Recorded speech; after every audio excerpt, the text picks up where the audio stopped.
We are live now. Good evening, namaskar, and welcome all of you in this national webinar on systematic data organization in revised accreditation framework of NAAC, organized by S.S.T College of Arts and Commerce, Ulhasnagar, in association with Gad TLC of MHRD. I am Assistant Professor Deepak Gawade. Welcome our keynote speaker, Dr. Ashok Bakshi sir, our guest of eminence, Vimal Rarh madam, our resource person, Dr. Sangeeta Joshi madam, and founder principal or S.S.T college, Dr. Purswani sir, as well as all the academicians across the country in this exclusive national webinar. Dear audience, during this lockdown, our S.S.T College of Arts and Commerce has organized more than 90 national and international level webinars on various topics. See, many times we received requests from academicians from teaching fraternity to organize webinar related to the NAAC. So this topic is very important as far as NAAC preparation is considered. We prepare for the NAAC and data collection is very important and systematic organization of data is very important. So during this webinar, our resource person will throw light how to organize this data in a systematic manner. Before that, I would like to tell few words about our SST college. SST College of Arts and Commerce is one of the premium institutes in Ulhasnagar. The college started in 2004 and during the short span of 15 years, our college has achieved many milestones, not only in academics, but in sports, in NSS and in DLLA. Our college is always on the forefront to organize all the activities like social activities, different activities for the personality development of our students. And during this lockdown, our teaching never stopped. It continued through online process. Our college has set up one special dedicated online platform for teaching learning. So now I request our founder principal, Dr. Purswani sir, to throw light on the purpose of organizing this webinar. Over to you, sir. Thank you, Deepak. And first of all, at an outset, I welcome all the dignitaries who have joined us for this particular webinar, all the participants across the country who are attending this webinar today. Like Deepak sir told you, during pandemic, we have not stopped our activities. We have taken the initiative of Vidyadan, and under that Vidyadan, number of topics were covered benefiting students as well as teaching fraternity. And it's my privilege that we got associated with GAD TLC, and with their help and support and guidance, we could cover so many topics which we got in the form of feedback from the teaching fraternity pan India, that so many new things were taught to us, were shown to us, and we are really implementing. I remember Bakshi sir's sessions and Vimal madam session. Bakshi sir ने एक बात सबको बताई थी कि आप session attend करेंगे, you see the new things, but it will be a fruitless exercise if you are not implementing. So sir, it is I would like to share, many participants wrote the mails to the college saying that they are really implemented and they are getting benefit out of it, and they are enjoying this new way of teaching and learning.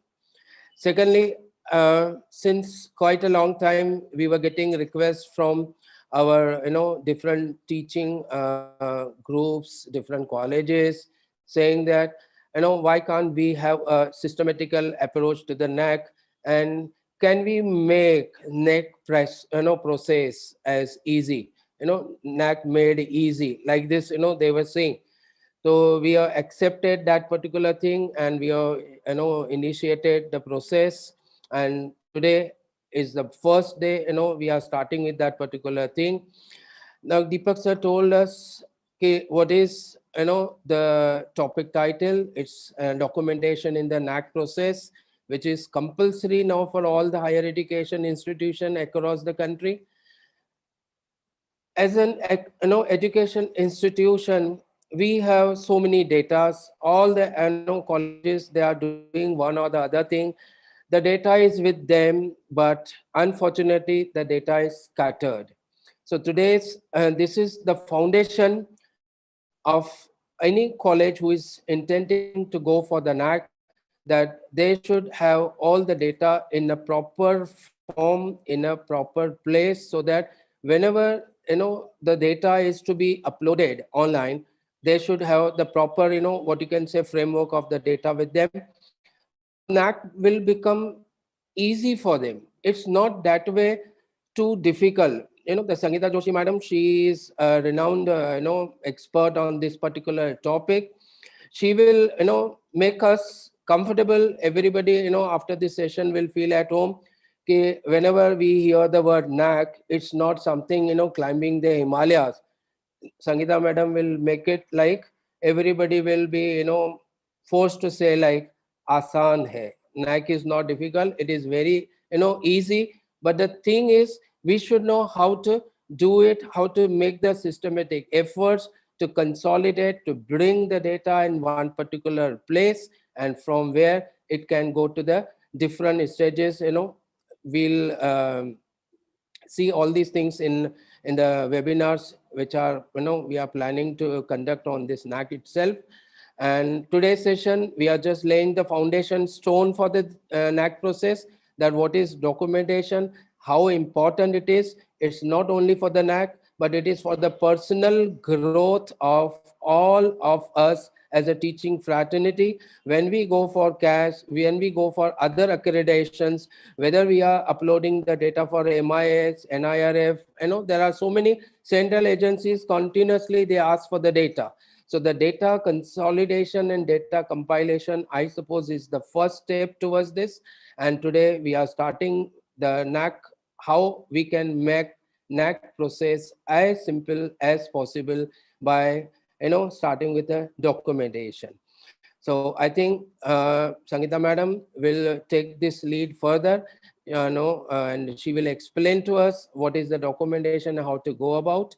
And I hope with this particular, from this session, we will take home the maximum points to make the simple to make the documentation process simple. Okay. Now I'll ask Deepak sir to continue further. Deepak. Thank you very much, sir. Now I welcome and introduce our guest of eminence, Dr. Vimal Rarh madam. Madam is project head and joint director of GAD TLC of MHRD, and she is coordinator of NRCC of MHRD, as well as she is deputy director of Center for E-Learning, and she is senior faculty in Department of Chemistry of SGTB Khalsa College. I welcome madam and request madam to throw light on the various activities organized by GAD TLC. Over to you, madam. Thank you so much, Dr. Deepak. Good evening, everyone. Very respected Professor A.K. Bakshi, Vice Chancellor, PDM University, and Chairman of our very prestigious centers. Good evening, Dr. Sangeeta Joshi, our very esteemed speaker for today. Very delighted to meet you virtually, ma'am. And good evening, Dr. J.C. Purswani from S.S.T. College of Arts and Commerce, Mumbai. And I think it is fifth or sixth event that we are doing together in collaboration. And above all those who are watching us, welcome everyone in this webinar on systematic data organization in revised accreditation framework of NAAC. And before our esteemed speakers will be doing that, let me tell you about our very prestigious center, GAD TLC.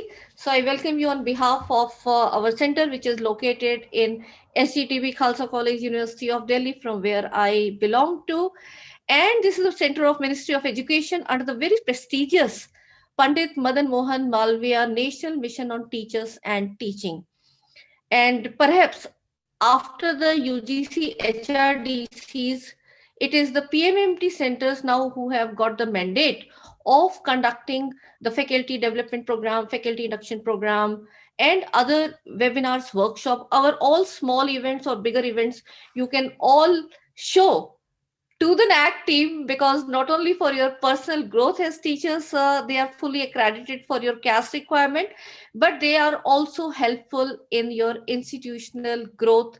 And one of the parameter which keeps us going and competitive spirit is the NAAC, and today's webinar will be focusing on that. GAD TLC is seeking blessings from Bharat Ratna Pandit Madan Mohan Malviya ji, in whose name this scheme has been kept at the central government level, and at our college level, this teaching learning center has been given the name of Guru Angad Dev ji, second of the 10 Sikh Gurus. We have state-of-art training facilities where we keep on doing hands-on activities, but during the corona time we have gone more on online, and we will be coming up with the hybrid models as well. The center was inaugurated in July 2016 by the then Honorable HRD Minister Smriti Jubin Irani. So few words of the inaugural ceremony.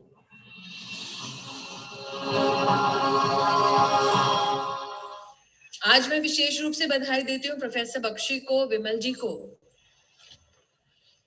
जिन्होंने बहुत मेहनत करके इस centre को जीवित रूप में आपके सामने प्रस्तुत किया।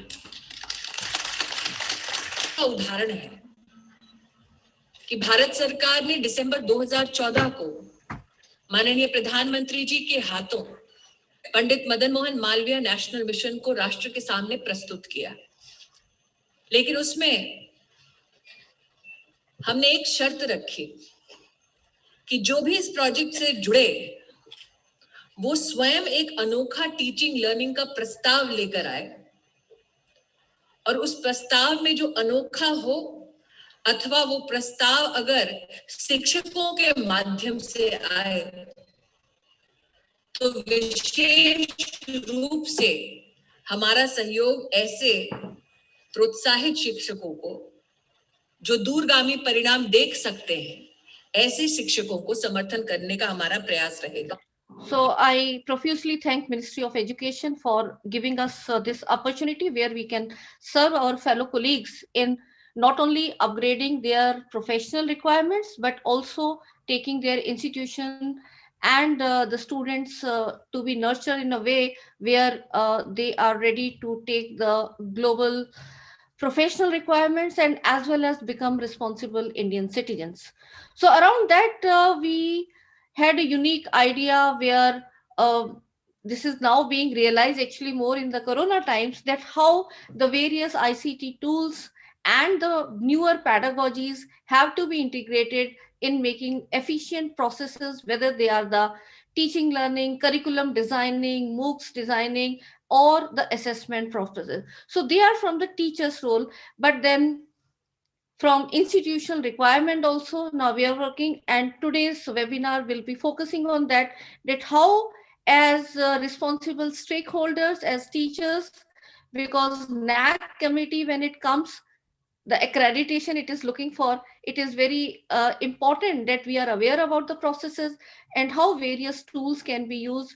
Once we are aware how the tools can be used, and then we put up the show in, and when we do this work, we also come to know where are we lacking. I think that is the area where I'll be requesting Professor Ashok Bakshi sir and Dr. Sangeeta to highlight upon that it is not about, okay, this is where we are standing, but then what should be done to improve upon the ranking that a particular institution has got, so that overall we are also able to compete at the global level. And I welcome each one of you on behalf of our advisory committee members as well. Professor A.K. Bakshi is chairman of our advisory committee, and he's the guiding force and designing all the activities and taking further. We have other esteemed academicians, Professor Bhanumurthy, Professor Chedda, Professor Aditya Bhattacharya, Dr. R.P. Singh, and I welcome you all on behalf of Dr. Jaswinder Singh, Director of the Center and Principal, SCTP Khalsa College as well. And as a team, we have also worked at another national level big project where all of you can benefit. This is the EPG Pathshala project. And in October 2013, we started. And within a span of 3 years, we have created 89 courses, more than 3,500 modules in 4-quadrant format in these 6 subjects. And you can all benefit not only from our content, but so much content which is available in this very prestigious project, which is EPG Pathshala project. And we have also contributed 42 MOOCs out of the 63 PG level MOOCs rolled out by UGC in the first phase. And we have created more MOOCs and more are in the process. So for MOOCs also, I'll say we keep on doing various activities and FDPs. So here's the team who has really done the groundwork, and you can all benefit from that. And you can also come up with ideas how it can be taken. All the courses are available on SWAYAM and you can benefit from them. We are also happy to share that we have the co-designed the faculty induction program, which is now mandatory for every new inductee in higher education. And keep lookout, because this just recently in December we had done 1 month faculty induction program, and more we will be conducting soon. We also have the National Resource Center of Chemistry, where we have the mandate of training chemistry teachers. And here again, we take the help of experts from all over the country. So it is not that on individual, it's a massive team, and all of you can become part of this in learning more and more and contributing wherever your expertise fits into. And this also, I'm happy to share the third ARPIT program we are running this year. And last year's statistics goes this way. Out of 42 courses, 12,000 teachers, more than 12,000 they appear. And out of this 12,000, 1/6 share is of our chemistry. We are on number 1 in terms of the number of enrollments and the number of candidates who have appeared in the examination. Out of this, 97% have qualified the examination. And teachers e-kit is something which has been conceptualized by me, and it is now been revised as per the National Education Policy 2020, that how this particular topic can be. Look for a poster around teacher e-kit, and if you wish to contribute, do join us in our program. So we are, once again, I am happy to share that we are doing collaborative activities, and you have something in mind, do write to us. You can write your interest to tlcworkshop@tlckhalsa.in or vimalrarh@gmail.com. And you can join our Telegram group. Please, if you have not joined till now, don't miss the so many activities going on our individual basis and on collaborative. So once again, I thank Dr. Purswani, Principal, S.S.T. College of Arts and Commerce, to have organized this very pertinent webinar, where we will reflect upon how it can be contributed. And I'm personally really interested that if this can be converted into a 1-week FDP, where not only the overall thinking, but how actually the groundwork has to be done by all of us and what tools are required to put this. And I am especially very, very thankful to Professor A.K. Bakshi sir, who has agreed to be part of this webinar, and Dr. Sangeeta M. Joshi from Vidyankar Institute of Technology, Mumbai, to have accepted to be the resource person in our collaborative event. Thank you. Thank you, everyone. Thank you, madam. Now I welcome and introduce our keynote speaker, a well-known personality, Professor Dr. A.K. Bakshi sir. Sir is the founder, Vice Chancellor of PDM University, Bahadurgarh, Haryana, and Chairman of National Resource Center of Chemistry of MHRD, Chairman of GAD TLC. For e-learning, sir is the double gold medalist, and sir has written more than 170 research paper, author and co-author of 11 books and recipient of several awards. So, sir is also felicitated by the late former President Dr. APJ Abdul Kalam. So, I welcome our keynote speaker, Professor Dr. A.K. Bakshi, sir, and request him to start his. Over to you, sir.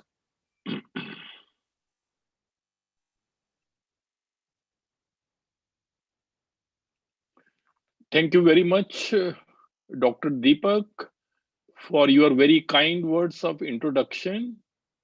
Esteemed Dr. Purswani ji, Principal, S.S.T. College of Arts and Commerce, Ulhasnagar. Professor Sangeeta M. Joshi, the resource person for today's national webinar. Dr. Vimal Rarh, guest of Eminence and Joint Director, Guru Angad Dev Teaching Learning Center. And last but certainly not the least, dear participants from all over the country.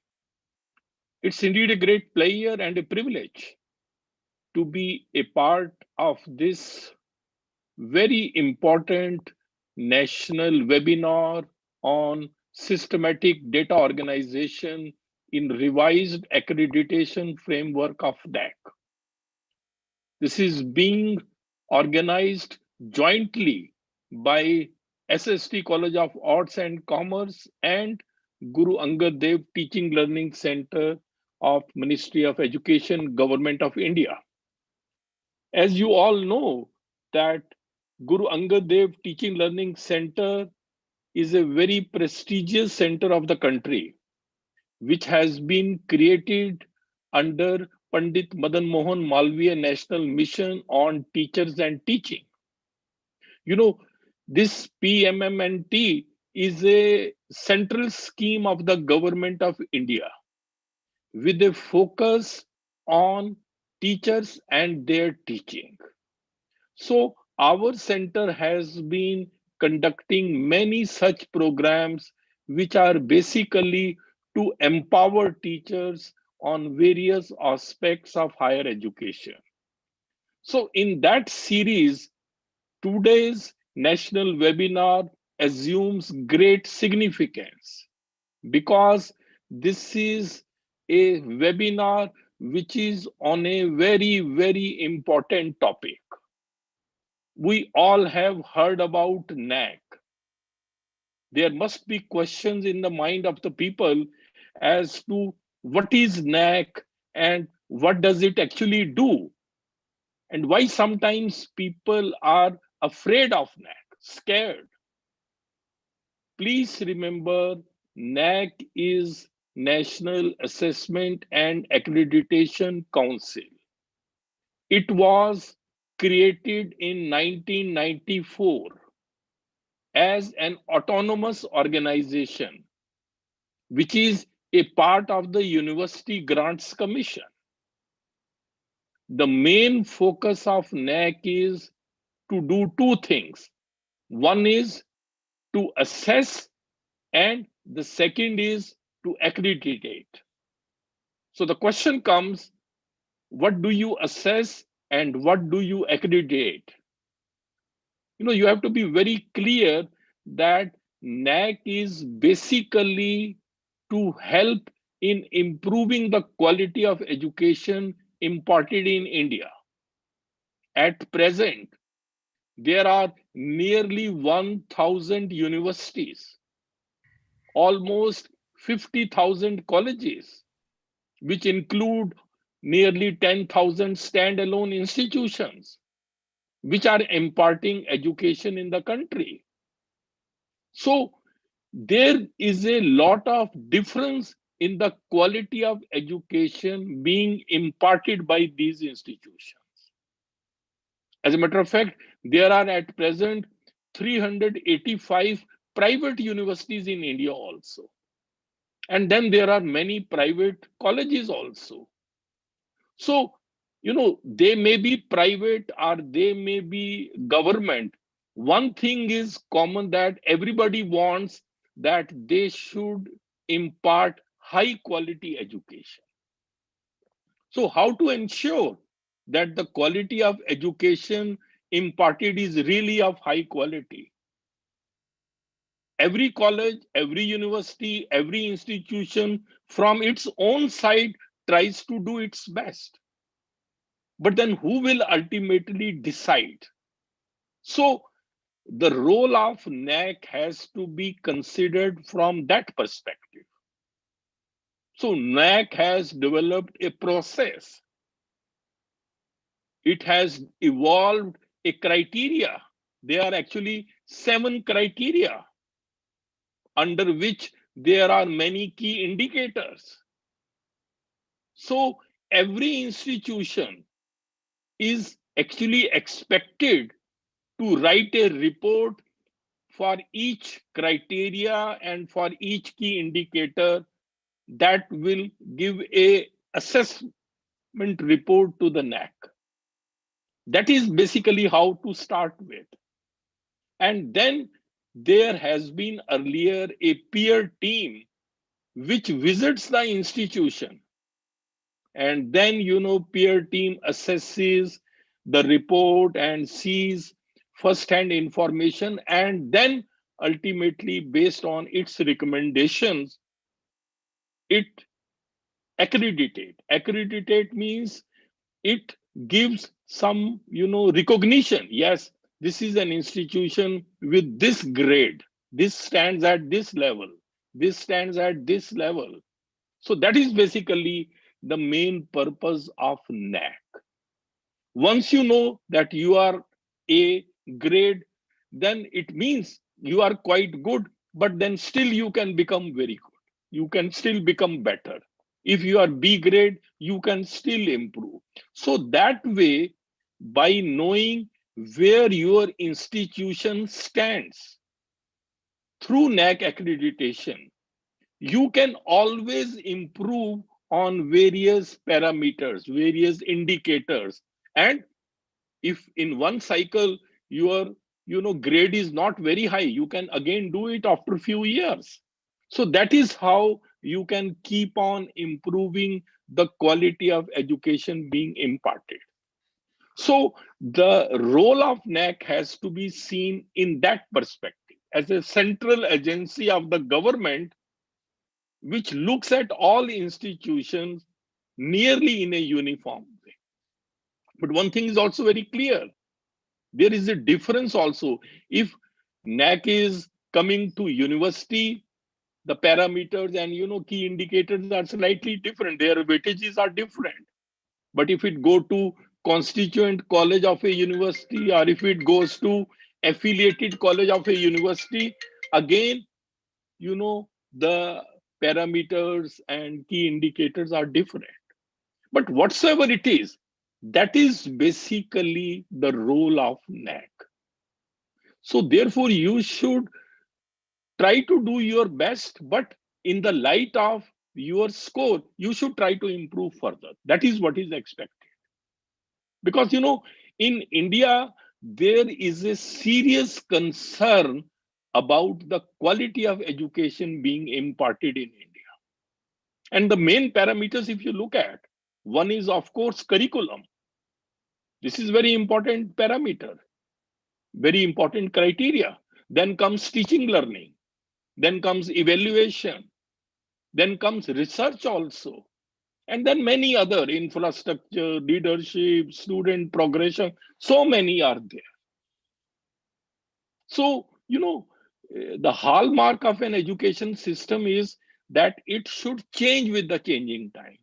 So whether you are trying to adopt the best practices in your teaching, learning, and come to the top, that is basically a healthy competition amongst the institutions. Because, what I personally feel, in India, we need to improve the quality of education. As I said, there are almost 1,000 universities, 50,000 colleges.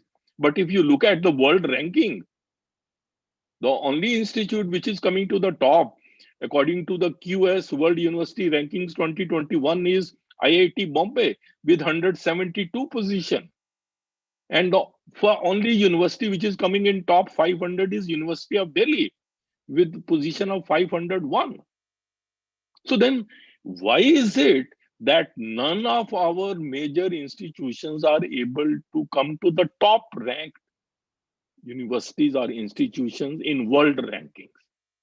And you will be surprised to know that one of the reasons is poor quality of our research programs. This is very serious matter. Even the new education policy has said, while it was creating National Research Foundation, it says that we need to generate a research culture in India. We are primarily focusing on teaching and learning, but research culture is not there. We are not been able to produce, creative minds in India. For example, today is National Science Day, and National Science Day is the day when C.V. Raman announced the discovery of his Raman effect in 1928 on 28th February. That is why it is being celebrated. But just surprisingly, after C.V. Raman got Nobel Prize in 1930, today it is more than 90 years, no Indian scientist working in India has been able to get a Nobel Prize. So that shows that there is somewhere a dearth of creative minds. There is no doubt that there are some peaks of excellence in research here and there. But whether those peaks of excellence are because of our education system or in spite of the education system, that's a big question.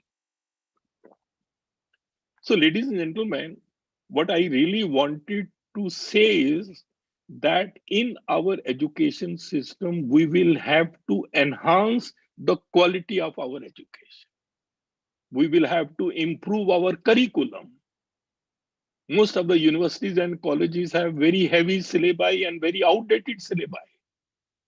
Whereas human knowledge is growing so fast, it is almost doubling in 73 days. So we need to revise syllabi more frequently, make curriculum more modern. Then, teaching learning, we still follow chalk and talk method. Many new pedagogies have come, blended learning has come, e-learning, MOOCs, flipped classroom. We have to embrace them. And then, we have to improve the quality of our assessment also, the way we examine our students, because assessment drives learning. The way you assess your students will start learning in that way. If you will assess rote learning, they will do rote learning. So, but in the 21st century, challenges are many. We need students who are very good, in critical thinking, analytical ability, etc. That is what we want. But for that, our education system has to change.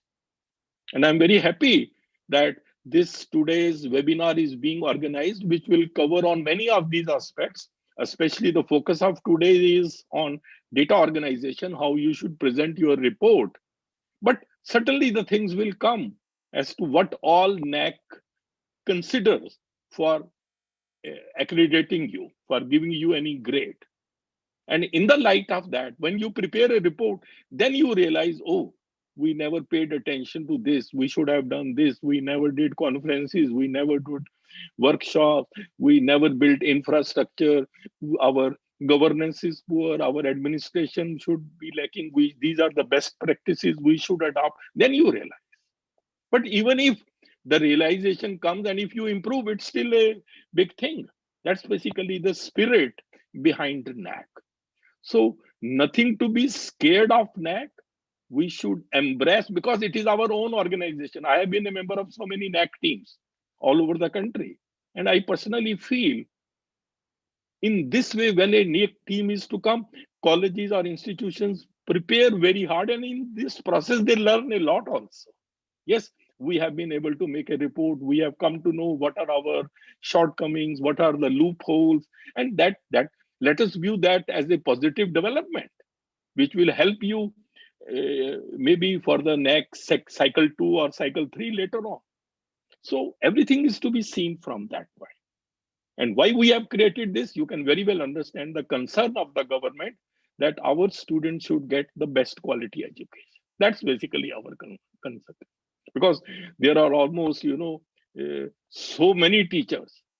So how, and now, even I am told that under this revised framework, even student satisfaction survey is also a part of that, a big thing. Whether the students are satisfied with the quality of education or not, nobody thought. And even individual teachers' profile is very important. Suppose I am a teacher in a college, I keep on working very, very hard. I have improved my curriculum and I am at the top. So that also contributes to the college. Because, three qualities are important. First I is individual, second I becomes institution, and third I is India. So individuals make institution, institution make India, and ultimately the quality comes.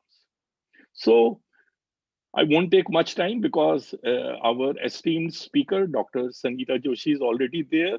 She's an expert, and I'm sure you are all very keen to listen to her views as to how the data can be organized and presented for NAAC accreditation. Especially the focus of our talk will be that what is so new in the revised framework. Because, it is said that this will make the whole process transparent, objective, and simple, and it will be ICT enabled, process. So let us see how the things are. And thank you very much for inviting me to be a part of this event. And I wish this webinar a great success. Thank you very much. All the best. Thank you very much, sir. And thank you very much for giving the best wishes for the success of this webinar. Now, it gives me immense pleasure to introduce our today's resource person, Dr. Sangeeta Joshi, Madam. Madam is working as a professor and technical advisor at Vidyalankar Institute of Technology, Mumbai. Madam is having 30 years of teaching experience. She has worked at Directorate of Technical Education, Mumbai, as head quality assurance cell. And Madam received award gold medal by Honorable the then Chief Minister Shri Shankar Ravji Chauhan for securing first rank in Bachelor of Instrumentation from Marathwada University. And her PhD thesis was nominated for Best Thesis Award. And there are 120 publications to her credit, and one Australian patent is also there. Madam has given guidance in various seminars for preparation of NAACs. So in this seminar also, Madam will throw light on how we can organize the data in a systematic manner. So all of you are waiting to listen, Madam. So I request our resource person, Dr. Sangeeta Joshi, Madam, to take over the charge of this webinar and to continue with her presentation. Thank you. Thank you, Mr. Deepak, for kind words of introduction. Good evening, one and all. Honorable Vice Chancellor, Professor Ashok Bakshi, Chairman, Gad TLC Center, MHRD Government of India, Dr. Vimal Rarh, Joint Director and Project Head, Gad TLC Center, and Dr. J.C. Puruswani, Principal S.S.T. College, and a very dynamic personality. Indeed, it's a very nice and it's a pleasure for me to be a part of this webinar as a resource person. I have actually heard Dr. Rarh and Professor Ashok Bakshi, their views, and nice to see the developmental progress of Gad TLC Center under the dynamic leadership of Professor Bakshi and Dr. Rarh. And as Dr. Bakshi has rightly pointed out, the basic purpose of NAAC is the improvisation of the quality aspects of any institute. Wherever we stand today, we are supposed to move ahead in a right track and a right direction. And the criterion is given to you, and you can introspect yourself on various key indicators. And definitely what he said is very correctly. He said, while working on the NAAC, whenever you are doing that teamwork, then you will realize very strongly where do you lag, where the loopholes are there, where we are actually supposed to focus on.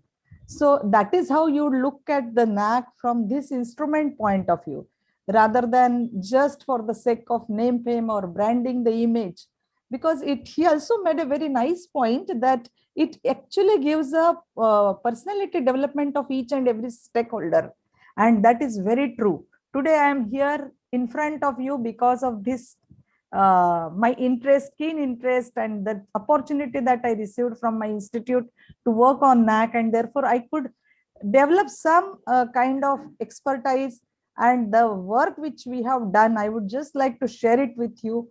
I cannot say I am a really expert, but definitely we also started from zero, and we could receive A+ grade with a score of 3.41. And that is what I wanted to share with you, how hard and how systematically, how strategically, if someone works, whenever someone works strategically, then definitely you will get a good experience out of the NAAC accreditation. So to begin with, before I share my PPT, I would like to initiate these proceedings with the essence of NAAC accreditation, which Dr. Bakshi has already told. This is the current need of our for all educational institutes, as being accredited is of great significance for setting the quality benchmarks. And let me share also with you the thought process behind the title of this webinar, the topic which I have chosen for today's session.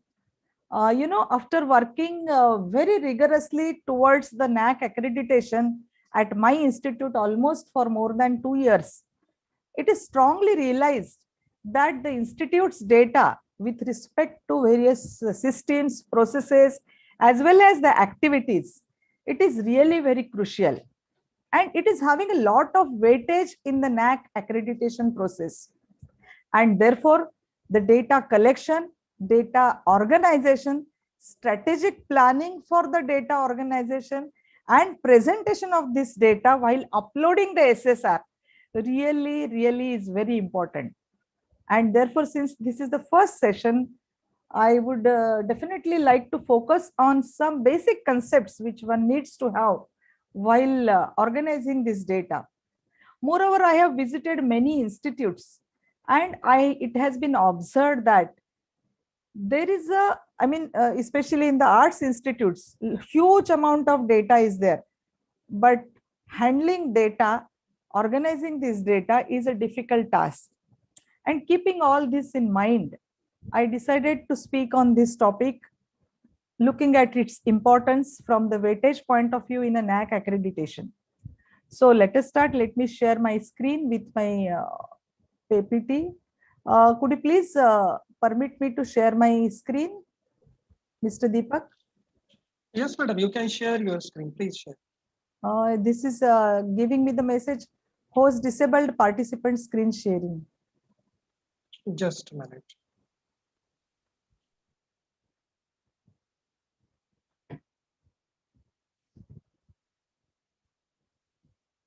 Yeah. Yes, madam, you can share your screen. Yeah, now I can share. Yeah. Thank you so much, Mr. Deepak. Yeah.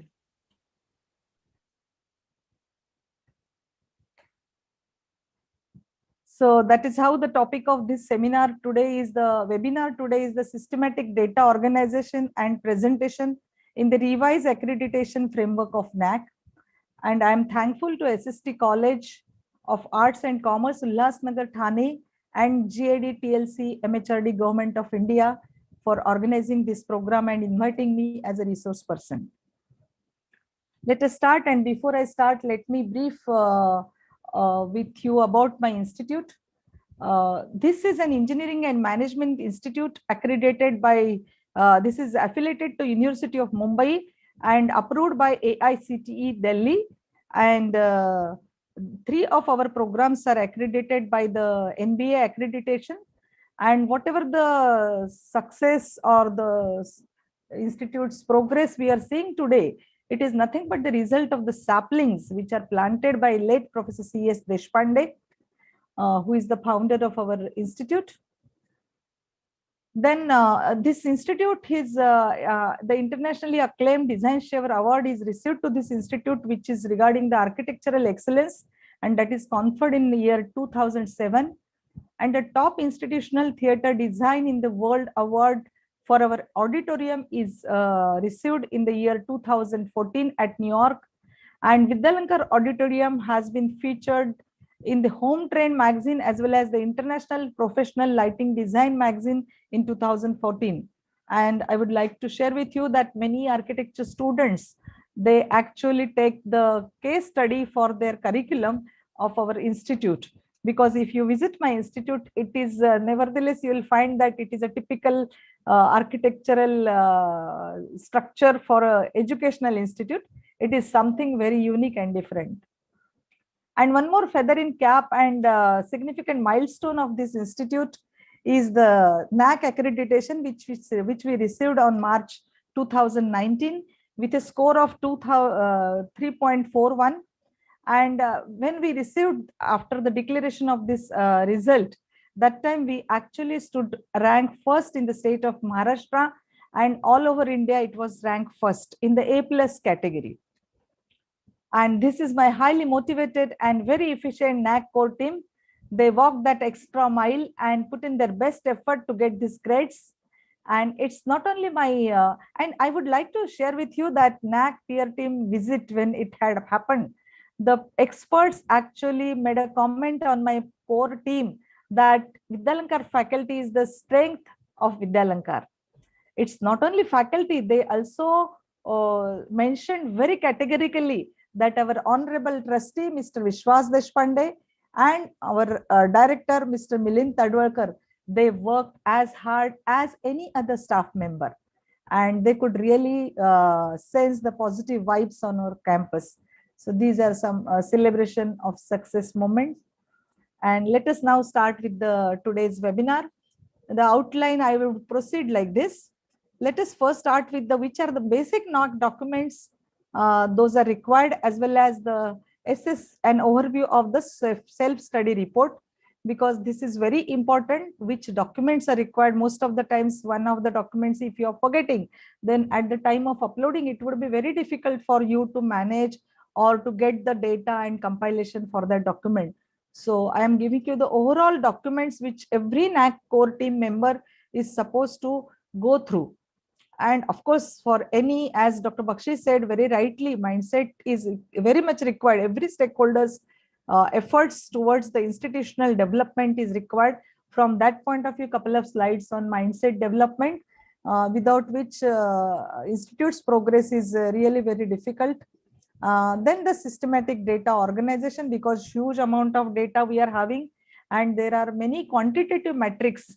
And for those quantitative metrics, how to handle the data, I will give you all the tips, as well as what is the meaning of DVV, which is an agency, which is a third-party agency, which is actually doing the assessment for our quantitative metrics, that is the data verification and validation, and a few tips on the data and supporting documents presentation, how to present those. And finally, I'll conclude with the VIT strategies with which we could achieve this A+ score. I'll share the secrets of success with you too. So start with NAAC documents and an SSR overview of the SSR. So you can see here, there are many documents I have listed here. And all of these documents are available on the NAAC website. Now, many times what happens, there are team members in the NAAC, they are not aware where from to get these documents. Let us first talk about the documents, then I'll also tell you how to get these documents.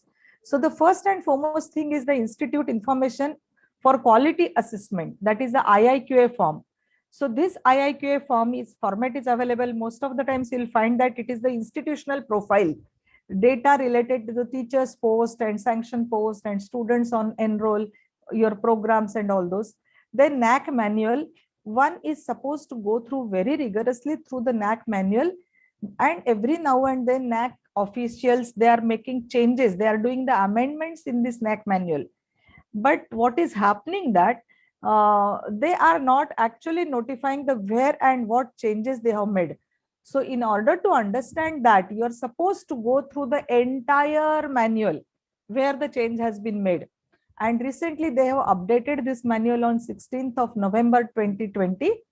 And then data templates, which is the very important aspect in the, that is the Excel sheet. In the quantitative metrics, there are two types of metrics available, as of you are aware: qualitative, which are the descriptive answers we are supposed to write, and in the quantitative we are supposed to provide the data. And in the revised manual, they have really reduced the number of templates to 36 only. And actually there are 45 matrix quantitative plus 15 matrix quantitative, which are actually not requiring, these 15 matrix are not requiring any Excel sheet. These 45 matrix are requiring the Excel sheet, but many of these metrics, they are clubbed together, and total only 36 templates they have come up with. So this is a very nice model they have come up in the revised, recently revised manual. Then the extended data profile, this is a very, very important file. Many times what happens while uploading the SSR, then we remember, oh, this file is supposed to be updated or and uploaded. But I would like to share some details about this file in the subsequent slide. The only important thing right now I'll tell you is that this extended data is nothing but that data which is used as a figure.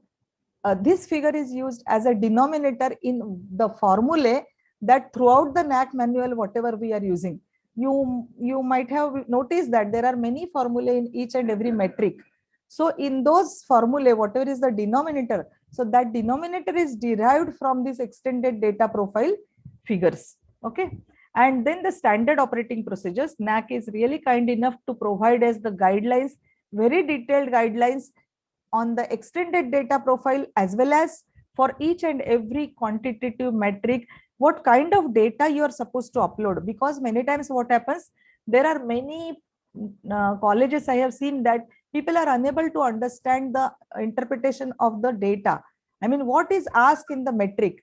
So exactly, if you are not aware about that, then you can definitely refer to the standard operating procedures, which NAAC has very nicely articulated.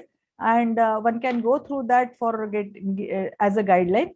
Then as Dr. Bakshi said, right now, student satisfaction survey, which is a very important survey, and it is really carrying a lot of weightage. In the earlier, I mean, in the revised accreditation framework also, 2-3 times they have revised the manual.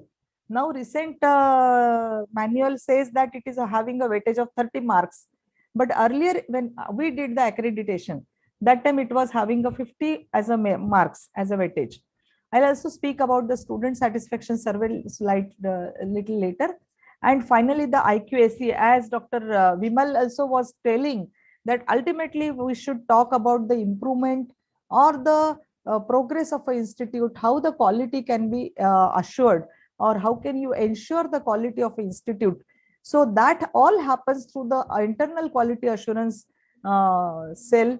And definitely this cell is supposed to be very proactive, very functional whenever you are getting any kind of feedback, because there are many times we are taking the feedback from the students. We are taking the feedback from the students regarding the curriculum, regarding the maybe infrastructure. Many times we are taking the feedback from the other stakeholders, parents, then teachers, then employers. So all those feedback is supposed to be discussed in the IQAC, and accordingly the IQAC should then take a action plan based on the analysis of that data, and that action plan is supposed to be deployed, and subsequently the improvement or improvisation has to be seen. So that is the major role of the IQAC. As I was talking to you, extended profile, which actually indicates the denominators in the formula. So basically what it is talking about, only the first 3 criteria it is talking about. So students on the enrollment, then list of courses offered, then the number of students which are seats which are earmarked for the reserve category candidates, and number of students which are going outgoing students of the final year students. So that, then the number of teachers presently working, then the sanction post. And mind you, this data is also repeated in the quantitative matrix. So you should make the same copy here as well as there. It should not happen that in the extended profile, you are saying that our teachers sanction posts are 167, and in the quantitative metric, you are writing that is 150. So this mismatch or the deviation in the figures should never happen. Otherwise, DVV will raise a query to you that why such a deviation is there. And I was telling you about the standard operating procedures, which we will be again looking into the details. So for every metric, they are telling you the documents needed, as well as there are some specific additional instructions they are giving it to the institutes. HEI is the Higher Educational Institute. This word is very frequently used in the manual. Many times faculty members, they are not aware about this word. So whatever the normal terminology that everybody should be aware about, that should be actually taken as one of the sessions, internal session in the institute.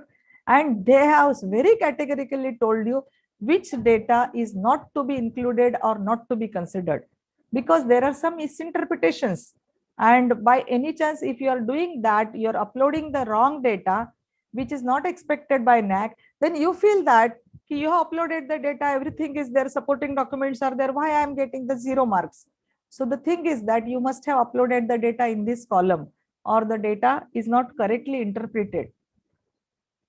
Now, regarding the student satisfaction survey, which is the most important process qualitatively as well as the quantitatively from the weightage point of view also, whenever you are pressing the button of your SSR for uploading the self-study report, at the same time, concurrently, your DVV process initiates the student satisfaction survey. Immediately, randomly, your students will be getting the email from the NAAC. Here, one thing I would like to make clear that NAAC normally asks the first question to the students as whether you are writing this, answering or responding to this survey first time or it is the second time.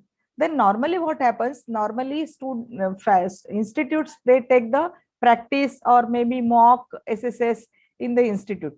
Normally once you do the NAAC, it is a yearly process. I mean, it should be institutionalized.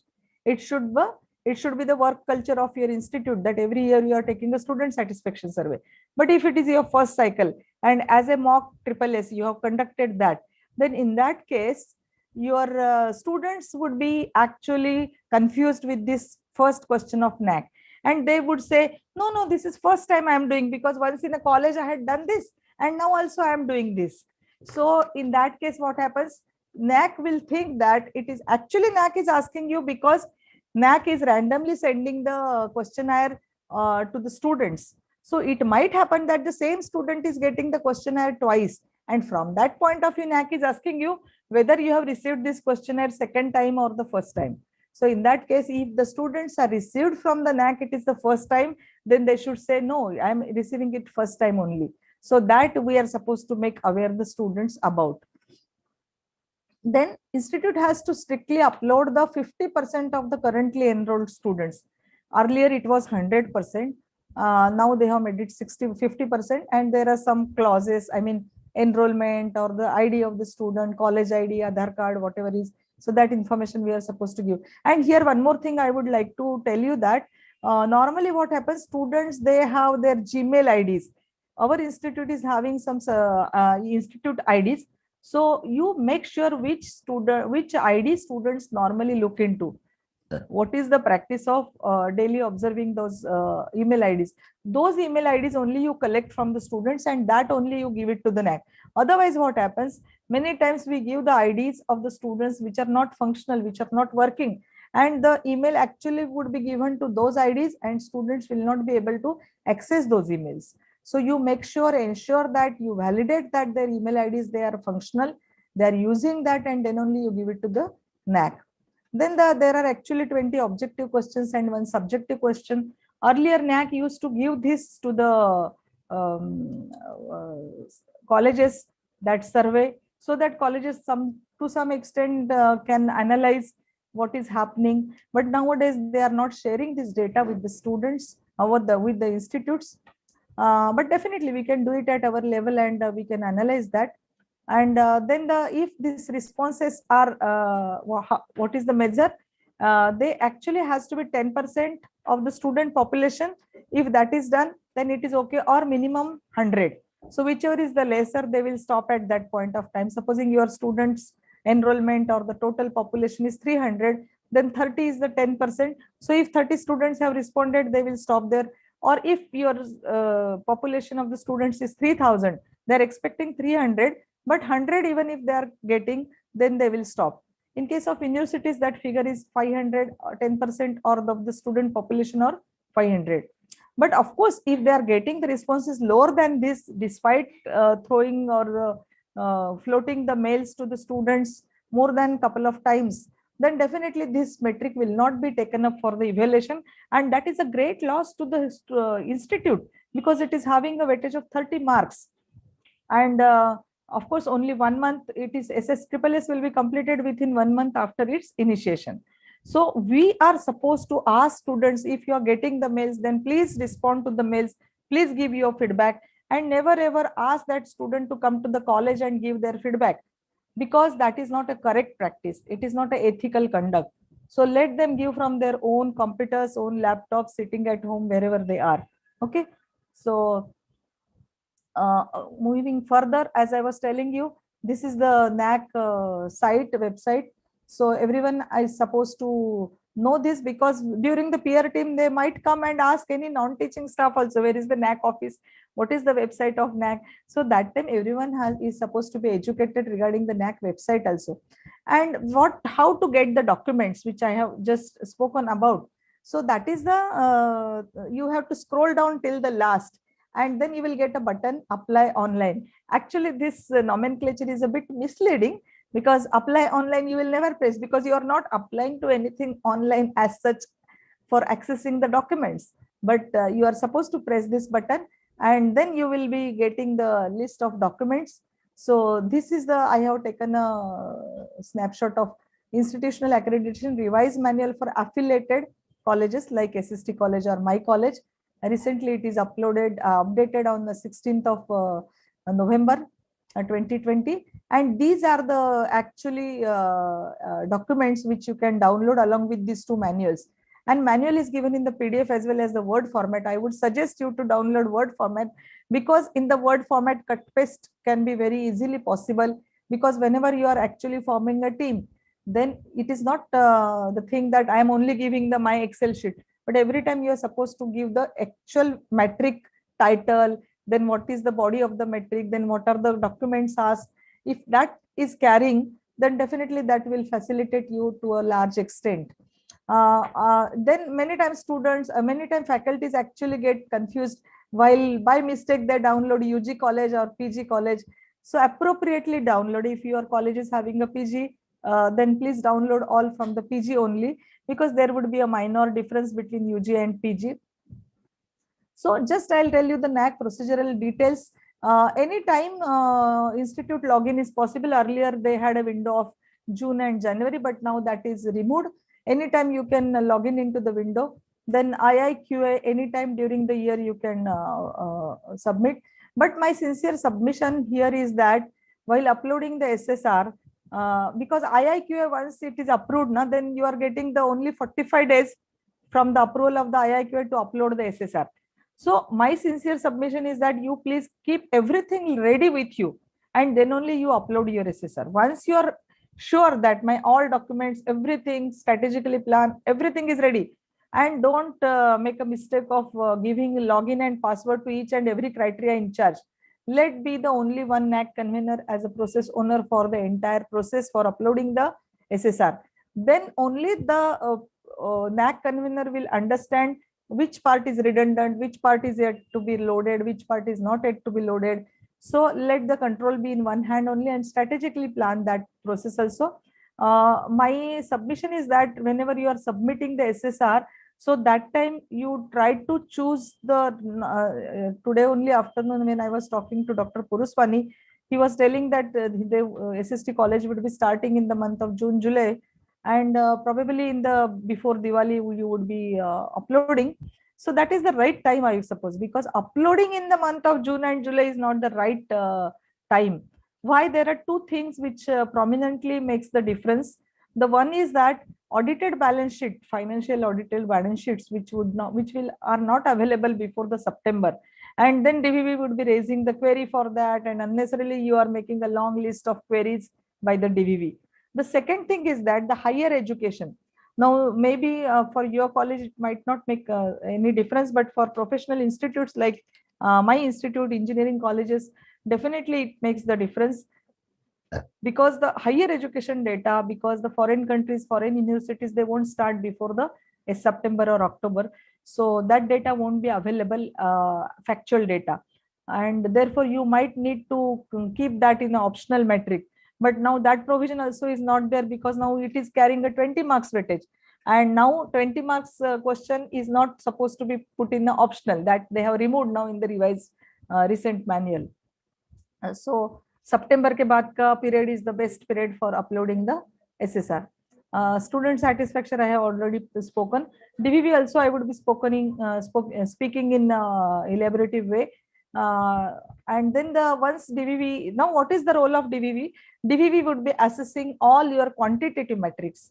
And once your quantitative metrics are assessed, then they will decide, they will actually raise some queries. They will send back to those queries to the institute, and institute will satisfy those queries to the DVV. And after that, after evaluation, if 25% of the total quantitative metrics data marks if you are getting, then the DVV will decide or give you a green signal to you that you can go for the pre-qualifier stage. Otherwise, you are not qualified for the peer team visit. And then in that case, again, you will have to go back, you will have to wait for 6 months, and then you will be actually, again, after 6 months doing the institute IIQA and everything. So that here it is very important to satisfy or to pass the pre-qualifier stage. And once you are getting a pre-qualifier stage, then you will receive a mail from NAAC that you are now qualified for the peer team visit, and that would happen in 3 months. And normally it is for 2 to 3 days that visit would happen. Normally it is 2 days only, but the institute volume is, I mean, number of programs are more, then it might take 3 days. Normally 3 experts are there, but it might go to 3 to 5 experts. And before the day of visit, 3 days before the day of visit, you will get a mail which is giving you the details of all the experts. One is the chairman, one is the member secretary, and one is the member. And of course, we can have a one session on peer team visit itself, because that itself normally I give sessions on that. Okay, so for the timing, it's okay. And then the SSR components, just an overview.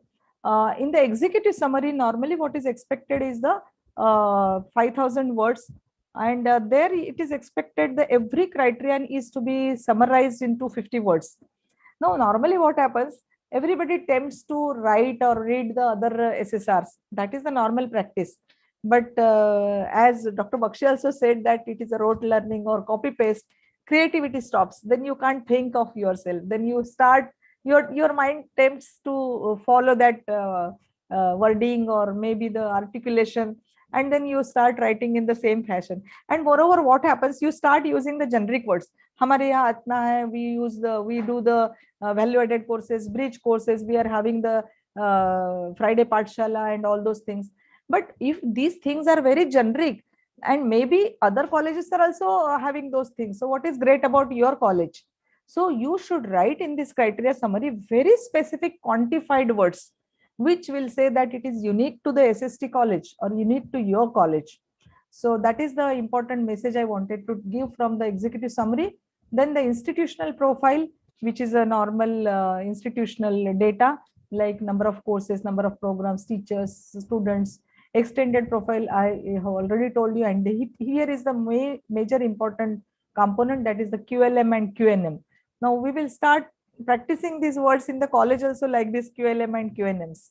So qualitative metrics and quantitative metrics. I don't know why the word NAAC has given as a metric, because otherwise it doesn't actually fit in the meaning of metric as such.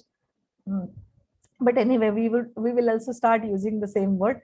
And finally, you have to write the conclusion or about your institute, some additional remarks. And in the executive summary, one important thing is the SWOT, strength, weaknesses, opportunities, and challenges of your institute. You are supposed to write, and kindly write it very carefully, because whenever the peer team visits to your campus, the peer team actually writes their own SWOT. And that time, definitely they will look into your SWOT. So many times what happens, they might take help of your SWOT to understand the institute in a better way and write their SWOT. So that is to be very carefully written.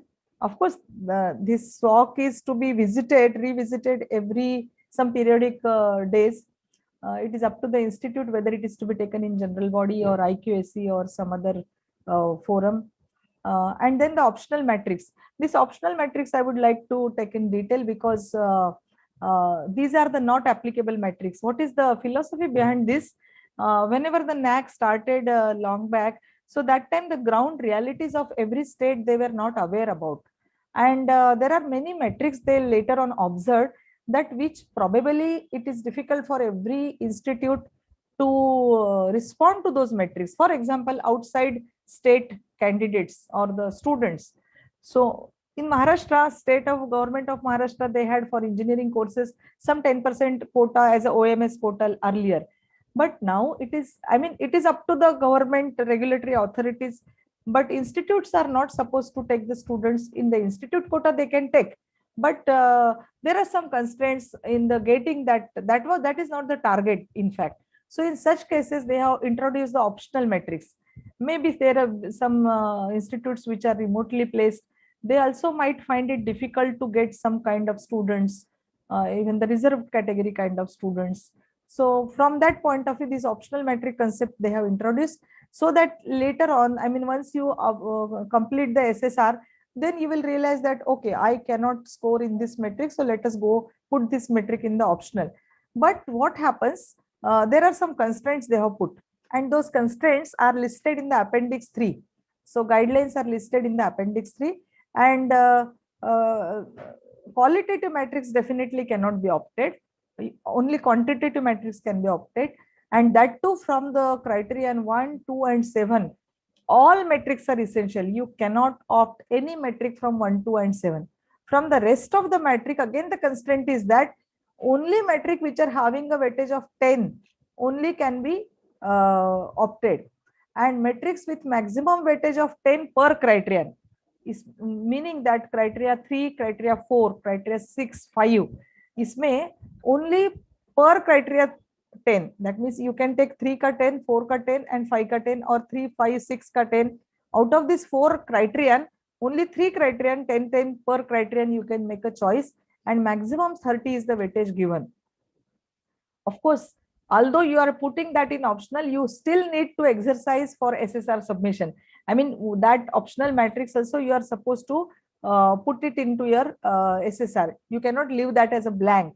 Nothing you can leave blank. Everything you are, whatever is the factual status you are supposed to write. Nil hai to nil likho, but that you are supposed to make a attempt. This is a very typical slide and which normally gives you the idea about the total universities, autonomous colleges, and the affiliated or constituents colleges, and UG and PG courses. And actually it is giving you the key indicators. Of course, yeah, there are 32 indicators, 7 criteria. You can notice here that now it has been reduced from 121 for the affiliated colleges to 93 in the UG and 96 in the PG colleges. And that too, you can see the ratio, 60 quantitative metrics and a 30 qualitative metrics. So moving ahead, the distribution is optional metric 30, triple S 30, and QNMs are 58 and 60 for UG and PG, and 35 and 36 qualitative for QLMs. And that is how the final CGPA grade would be decided for any institute. Dr. Bakshi also had told you about these criteria. There are 7 criteria. I just would like to throw light on some of the criteria, and then we'll go for the systematic data organization. Curricular aspects, what is important is the how you are making your effective content delivery through the curricular, these courses. That is most important here. And then the feedback from the stakeholders, 1.4. Then teaching, learning, and evaluation. There are many processes which we need to understand here, like the innovative teaching styles, as he has told, MOOCs, then the blended course, flipped classrooms. There are so many, and on pandemic, really, we are fortunate to understand, and we have deployed online teaching in various ways and means, which will definitely help us to understand innovative teaching styles. And then the slow and advanced learners, which is having a 30 marks weightage. So that system has to be well established on campus. innovative teaching styles, then the many reforms we are doing every now and then, but we are not putting any documentation, or we are not keeping any documentation. So documentation is very important for these processes. Then in the research, innovation and extension, incubators or the ecosystems for the research, and then your funding process or the grants that you have received. Then your extension publications is the most important part. Research publications, books, then the patents, then the extension. Extension means community services. So that how your students are participating, contributing to the society, that is most important. How many awards you have received. In the infrastructure, normal infrastructure, number of classrooms, then the ICT enabled classrooms, smart classrooms, then the learning resources, then your library section, then the maintenance part also is there very, and then the audited balance sheets, your finance part also is to be very transparently shown to them. Student support, basically how many student associations, chapters we are having, then student council, then the structure of student council, then the curricular, extracurricular activities conducted by the students and their participation. And if you are having any rubric design for that, from the outcome point of view, and that outcome is also important in teaching learning evaluation, because NBA, National Board of Accreditation, which is for the professional courses, that is basically for the outcome based education. And here also 2.6 and 2.6.1 and 2.6.2, they have very clearly asked you how you are actually achieving the program outcomes attainment and the course outcome attainments. And moving further, then student support and progression, internships are asked, field trips are asked, passing student percentage is asked, and then the major component is the placement and the higher education. So we really need to work out. There are many times what happens, we are having a data, but only documentation is not there, and how to present that data is not known. So that tips I'll give you little later. Then in the governance, centralized, how decentralized governance is there, how your leaders, academic leaders are actually implementing, or that leadership is deployed. Then the management, how it is involved in the processes, and then the performance management system, whether you are having or not. And the important part of this 6 is the 6.5, that is the IQAC, and initiatives taken by the IQAC. And for that we need to have a very systematic meetings with the IQAC. And finally, the institutional values and best practices. Of course, best practices during the peer team visit, you are supposed to demonstrate. Every department is supposed to show that this is my best practice, this is our best practice. I mean, that vibe has to pass on to the peer team, that yeah, that is their entire institute is having this as a best practice, everybody is executing. Best practice should not happen that only one department is following, other departments are not doing. That should not happen. So that's all about an overview of all the criterion. And normally I show this slide despite the fact that everybody knows, from the positive point of view, that I always tell all the faculties, because most of the private institutes, maybe government institutes, but normally people crib whenever they get more responsibility, when the work is too much taxing. But I would say that once you have actually accepted the appointment letter, offer letter, so that is your commitment starts from that day onwards. So in actually we have been paid, salary is being paid. So anyway, we are supposed to work. So why to work with the crips? So we are supposed to work with the happiness factor, good feel factor. And mind you, every now and then you will realize it very strongly that every day is a learning experience, new learning experience to you, and you are learning minutely. Incremental improvement is there in your own personality. So even today also, I am very happy to tell you that today also I am learning so many things, because this so many Excel programming, so many things in our engineering education, so many simulators are there, and it gives you a very kind of, I mean, happiness factor is increased. And anyway, positive thinking to hona chahiye. In the home also we say that always think positive. There is one book called The Secret, which says that, which always tells that if you think positive, the things will actually automatically happen to be positive. And I am also telling you that your institute belongingness, your institute towards your responsibility, accountability towards your institute has to be seen through your work. And you always tell that, okay, we would be getting A++. You target for A++. Every day, whenever you come to college, whenever you are working, you say, no, apne ko A++ hi milna chahiye. So that kind of mindset one has to have. And all faculties would have to have. Then only it is possible to go ahead and work together with a team.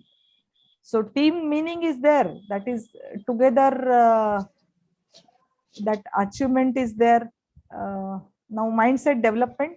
As since we are talking about the mindset, couple of slides, I would just like to show that, as we say, nothing is impossible. The word itself says I am possible. And you please take challenges. See, whenever this responsibility had come to me, so that time also I was a bit confused what to do, whether to take up this responsibility, because it is a huge responsibility. But unless you take the challenges, you love the challenges, be intrigued by the mistakes, you will not be able to enjoy the reports, and you will not be able to enjoy the continuous learning. You will not be able to enjoy the all others. Please unmute, please mute. There is some disturbing noise. So if you find a path with no obstacles, it probably does not lead anywhere. So whenever obstacles are there, then only problem-based learning. That is how it is important. Problem arises and you are actually looking for some solutions. And mindset definitely matters for achieving a great achievement or success. So what type of category you are in? I won't do it, or yes, I will definitely do it. So that definitely makes the difference, and you will definitely achieve your targets with this positive thinking and positive mindset. That is really important. Work to hote rehta hai, ye mindset, team spirit. Dr. Bakshi very rightly said, it is a spirit. So with that spirit, if everybody works, then only it would happen. I would like to share this. When the mind is weak, or the situation becomes a problem, when your mind is weak. When the mind is balanced, the situation becomes a challenge. And when the mind is strong, the situation becomes the opportunity. So always keep your mind strong, so that every situation you will look into as a challenge. And it's all about the mind game. And as long as the organization is concerned, contribute towards the organization.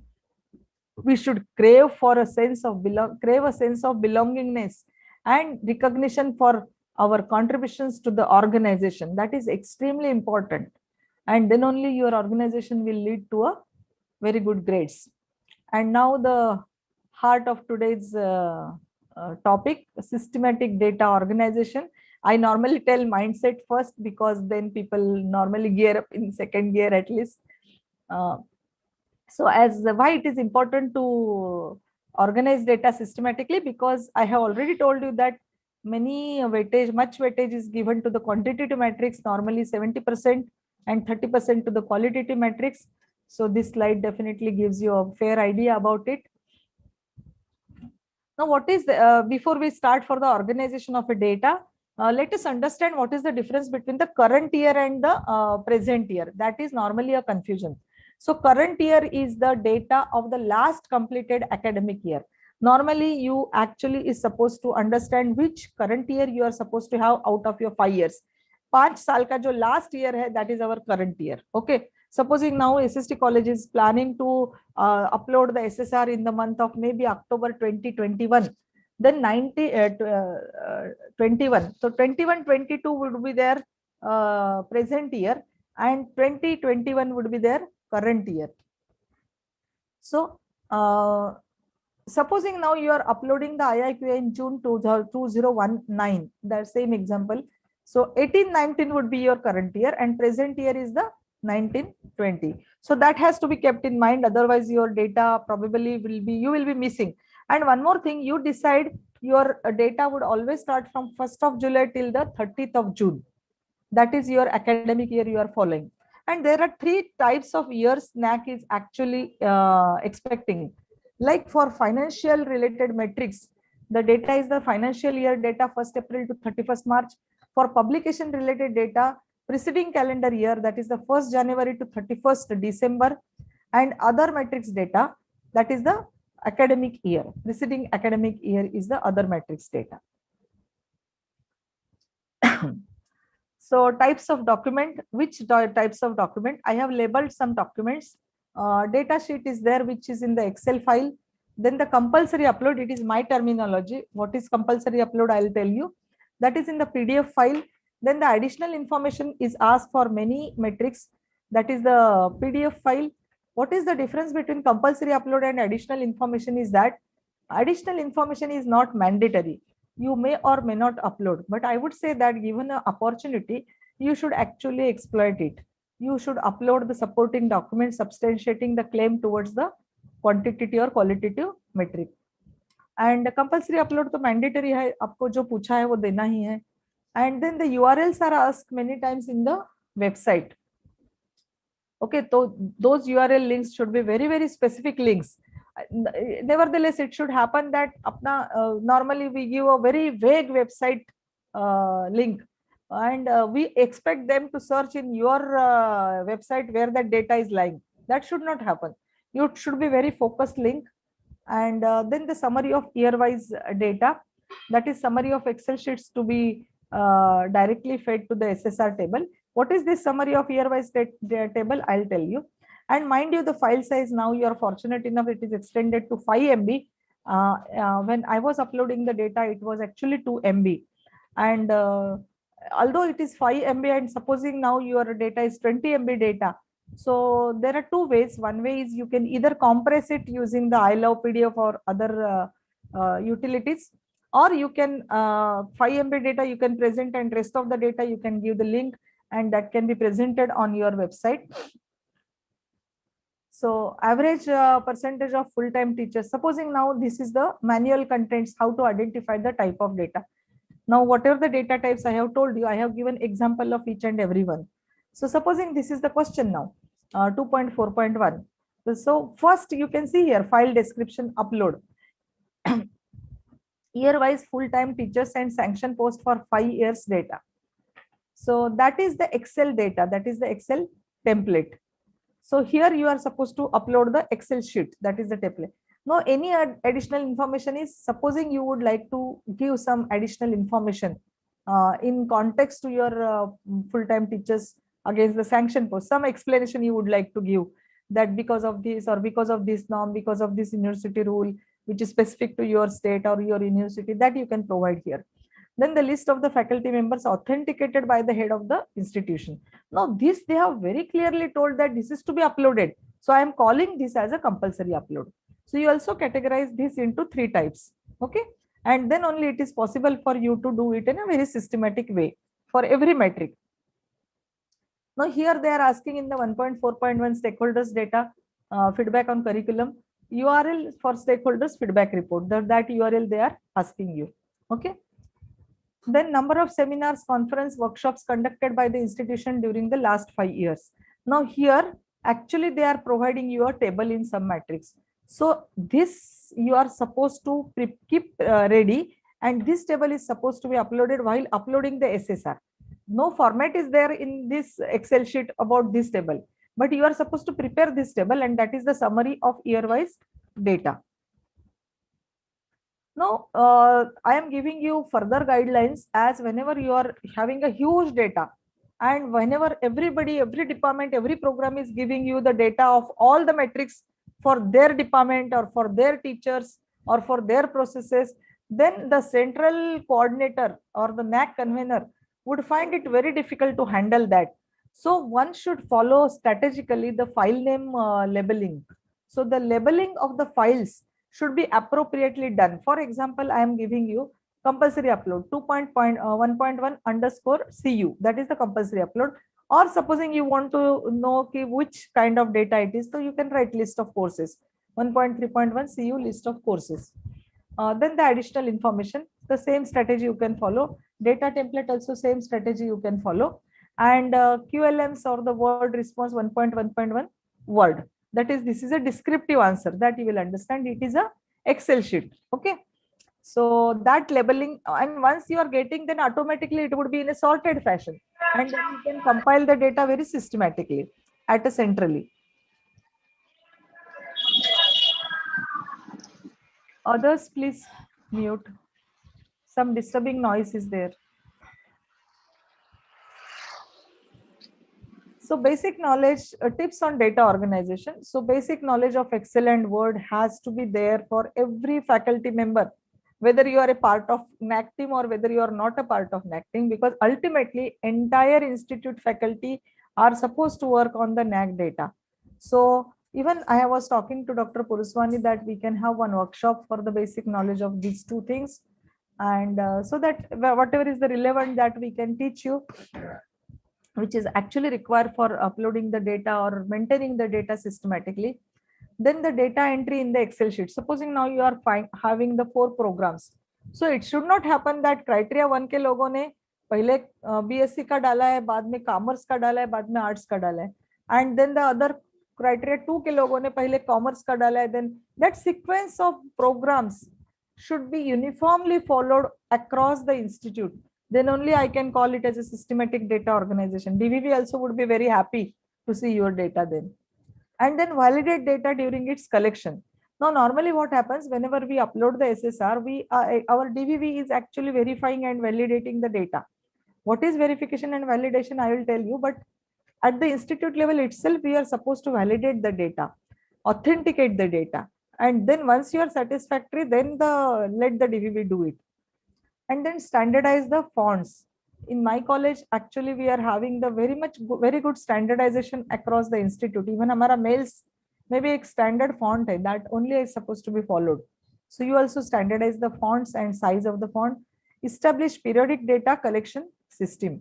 This is very, very important, this last point, because normally what happens, this collection of data is a very, very biggest hurdle in almost every institute. Because compiling the data is a very difficult task, in the sense that I am having some 100 publications or maybe 200 publications in last 5 years. But then somebody asks me those publications, it should be very systematically managed and I should have that. But what happens that I'm asking your publication actually. It is a privilege for me that somebody is asking me my publication, but that never happens. I mean, literally the IQAC coordinator is supposed to hanker after anybody to get the data. This is because we do not have a mechanism. We do not have a right mechanism. We should have every week, every month, some mechanism that on that also we can have one session, how to have the data collection periodically. And then automatically data would start compiling. Basically, now data compilation is a very small, minor way that way. I mean, that is not a very important task. What is important is the analysis of the data. What is my data? Interpretation of the data. And then further action plan based on the data analysis. That is more important. So do not waste or kill your time, energy. And that normally that happens. The team by that time or till the SSR is getting uploaded, by that time we keep on only collecting the data, forget about the analysis and action plan. Apart from this, supposing now whenever you are doing the documentation, supposing today's event you take or any other event, so systematically now Dr. Puruswani has told me that they are having a very good team, technical team, which normally takes care of all these things. But documentation part, like event ka leaflet hai, event ka attendance hai, event ka organizing committee, whatever it is, number of participants today, how many are attending, what is the registration, then what is the feedback about the speaker, what analysis you are taken, then photographs, today's some snapshots, and then the activity, this entire activity report, today's activity report duly signed by the head of the institution or the activity owner or the process owner. So if all these documents are clubbed and put it in a file or in a folder in a soft copy and a PDF, then your job is very simple, because for every activity they are asking you the evidences, some proofs, and that would only possible whenever you are having such a documentation process. So all the committees, all the systems, all the processes, they are supposed to be mentored, they are supposed to be given guidelines so as to have the documentation in this fashion. Now let us move ahead to understand what is the data organization and presentation for the DVV. So let us understand what is DVV. So basically it is a third party agency which is appointed by the NAAC. And mind you, NAAC has nothing to do with the DVV. I mean, they are totally two isolating bodies. I mean, our interface is, institute's interface is only to the NAAC.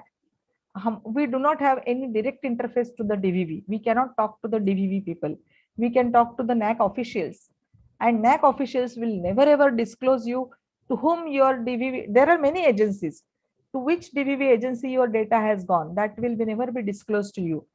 Okay, so this is a third party agency, and they are being trained by the NAAC officials how to assess the data and how to evaluate the data. And basically it is a process where the data provided in the quantitative metrics will be verified and validated for the assessment. And interaction through clarification only, because that interaction, as I was telling you, they raise the query, and whenever we answer the query, that time only our data gets our interface is established through that DVV boxes only on our portal. And time limit is 30. If you could not submit your clarification in 30 days, then definitely you are violating the rules, and you will not be entitled for the pre-qualifier stage or the peer team visit. But of course, in certain cases like this pandemic or some catastrophic, I mean, some environmental issues, some hazardous issues, definitely there will be the extension of dates given to you. In some unavoidable circumstances, they can extend you the deadlines.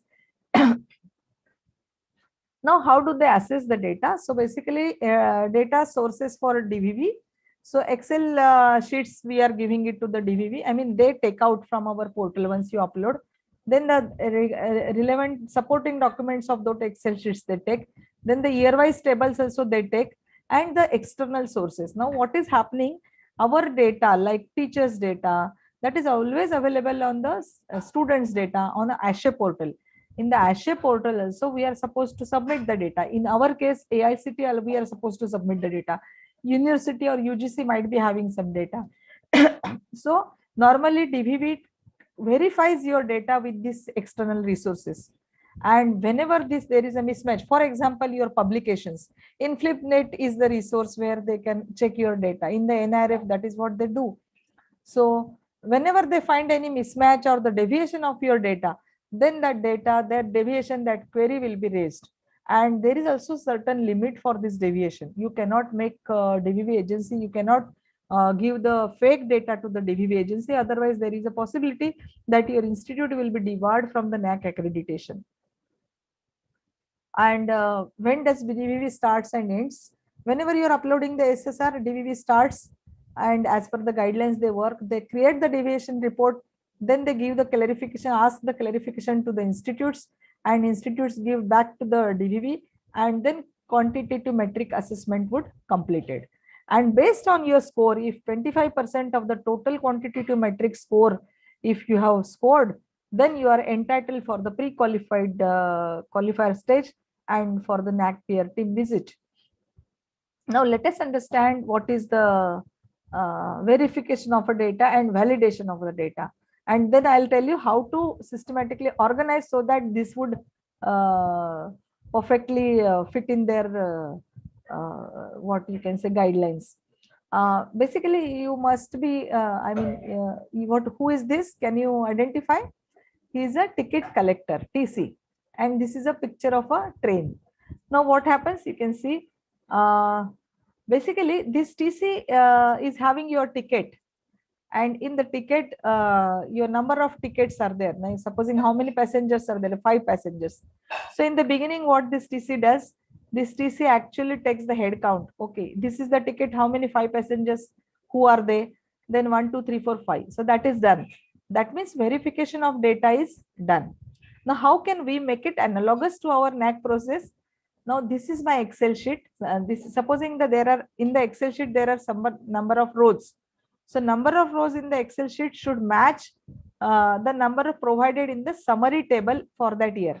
As I have told you earlier, there is a summary table year wise. 2019 में कितना था, 18 में कितना activity हुआ. So those number of activities, whenever you are cross checking with the Excel sheet data, and if that cross check is successfully done, mapped, then only we will say that you are through in the verification. So checking of values in the year-wise summary table with the details provided in the data template. I'll elaborate this in a further. For example, for this question 6.3.3, if I write the table like this, 17, 18, 17 activities, 23 activities in 16, 17s and so on. So I have actually enlarged here the 15-16 data. So in the 15-16, I have claimed here 11 activities.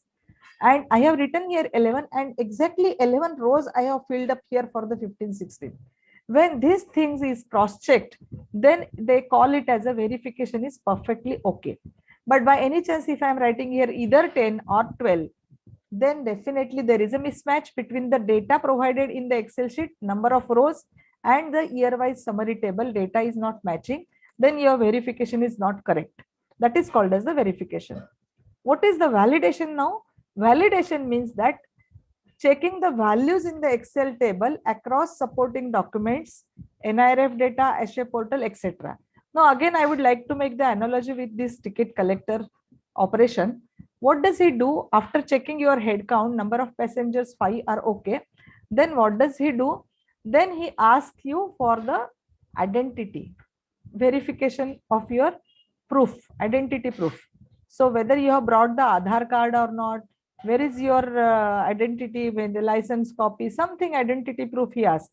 And once he sees that and he is satisfied with that it is the same passenger who has booked the ticket is traveling, or the authenticity is verified, then only your ticket is validated. Okay. It is similarly, once your data is verified, for that data, your supporting document, what you are actually uploading, if it adequately substantiate the claims in the Excel sheet, then they say that your data is validated. So these two things are very important from the today's session, or that is a major important takeaway. So verification and validation of the data. Now maybe some data is validated from the external sources, like as I told you, ASHA portal, or your own supporting documents that you are uploading. Here also I am giving you an example. For example, average percentage of teachers provided with financial support to attend conferences, workshops, or suppose that question. I have written here 17, 18, some data name, Arjit Ghoshal, so and so, so and so. And this is the amount of support provided to them. Now, mind you, I had in my SSR thousands of data for many metrics, quantitative metrics, and thousands of supporting documents we have provided. But it is like your exam paper. We all are teachers. We know that whenever a student writes paper in a way, question number 1 first, बाद में उसने question number 3A लिखा, बाद में 4B लिखा, फिर 2B लिखा, फिर 6D लिखा, तो the examiner gets irritated because we actually have a sequence in our mind mapping भी हमने किया है वो sequence के साथ. So if I am not seeing that sequence properly reflected in the answer sheet, then definitely I am not happy with the assessment then. And the same story happens with the DVV also. If you have not put the supporting documents in the same order, the order in which you have put the Excel records, then definitely the DVV agency would not be happy with your own presentation of data, For example, I can show you. Now, if I don't know whether it is possible, but I'll try to do this. This supporting document also I have actually shown you. So wherein my first proof is Arjit Gopal, second is this fellow, third is this fellow, fourth is this fellow, and this amount is reflecting there. So that sequence has to happen. So that is called as the perfect mapping with the Excel records. So जो हमने एक supporting document लगाया है, उसका mapping has to be very perfect. And this slide is extremely important, data enrichment. How can we enrich the data? Now, basically what happens, the metric हम किसी को तो भी देते हैं, एक आधा faculty को we ask them to work on some metric. So that clarity of the metric to the metric owner is very, very important. उसको कितना clarity आया है, उसने interpret कैसा किया metric का data, to ensure the completeness of data being captured from various processes, systems, activities within the institute. Because there is one question asked, but that fellow is to be very wise enough to understand how this data is mapped to the various processes, हमारा कौन सा activity में से ये data निकल सकता है. This is crucial and it is a very, very important task. If the metric owner fails to do that, then despite the fact that you are having the data, you will not be able to project the data. That is very important to have a clarity in mind, that interpretation of the data to that metric owner. Then data reusability, meaning what? There is one what you can say activity, alumni has contributed to some extent, maybe a guest lecture दिया alumni ने, तो ये alumni contribution में भी जाएगा. फिर alumni is presently working in suppose some Infosys industry, so that is a industry expert talk also. So that goes in two ways. It is a alumni contribution also. In the other way, it is a industry expert talk also. So you have to reusability, means whatever the multiple times you can use the data wherever it fits in properly. So that actually enriches your data. So that has to be kept in mind. And then finally, mapping of activities, systems, processes with the various metrics. Very smart job someone has to do that. There are maybe 10 processes, 10 systems, 100 activities on campus. So you map all those activities to the various metrics in the NAAC, and then you will understand iska data idhar dena hai, iska data idhar dena hai, iska data idhar dena hai. What it will help you? It will help you to understand, identify the dead processes.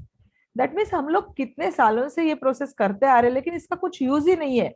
You should establish and institutionalize those quality processes and systems in your institute, which are very much essential to benchmark the quality of your institute with respect to the various accreditation processes, maybe NIRF, maybe NBA, or maybe NAAC.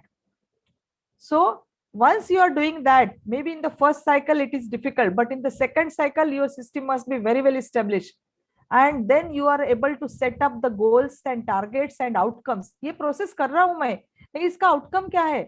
Suppose 100 webinars किया है, but उसका 10 marks ही है, 100 करो 10,000 करो आप. सो appropriately weightage देना चाहिए हर एक प्रोसेस को, हर एक सिस्टम को. एक ही में हमको R&D करना है तो R&D क्राइटेरिया हैवी होगा, लेकिन बाकी का क्या, स्टूडेंट सपोर्ट क्या है, इंफ्रास्ट्रक्चर क्या है. So everywhere equal justification has to be there. You will have to set up the goals. आपका स्ट्रेटेजिक प्लानिंग, आपका perspective planning, institute strategic committee होना चाहिए प्लानिंग का. तो आपका जो स्ट्रेटेजिक प्लानिंग रिपोर्ट है उसमें ऑल आपके गोल्स, सब गोल्स डिफाइन होना चाहिए, उसका टारगेट्स चाहिए.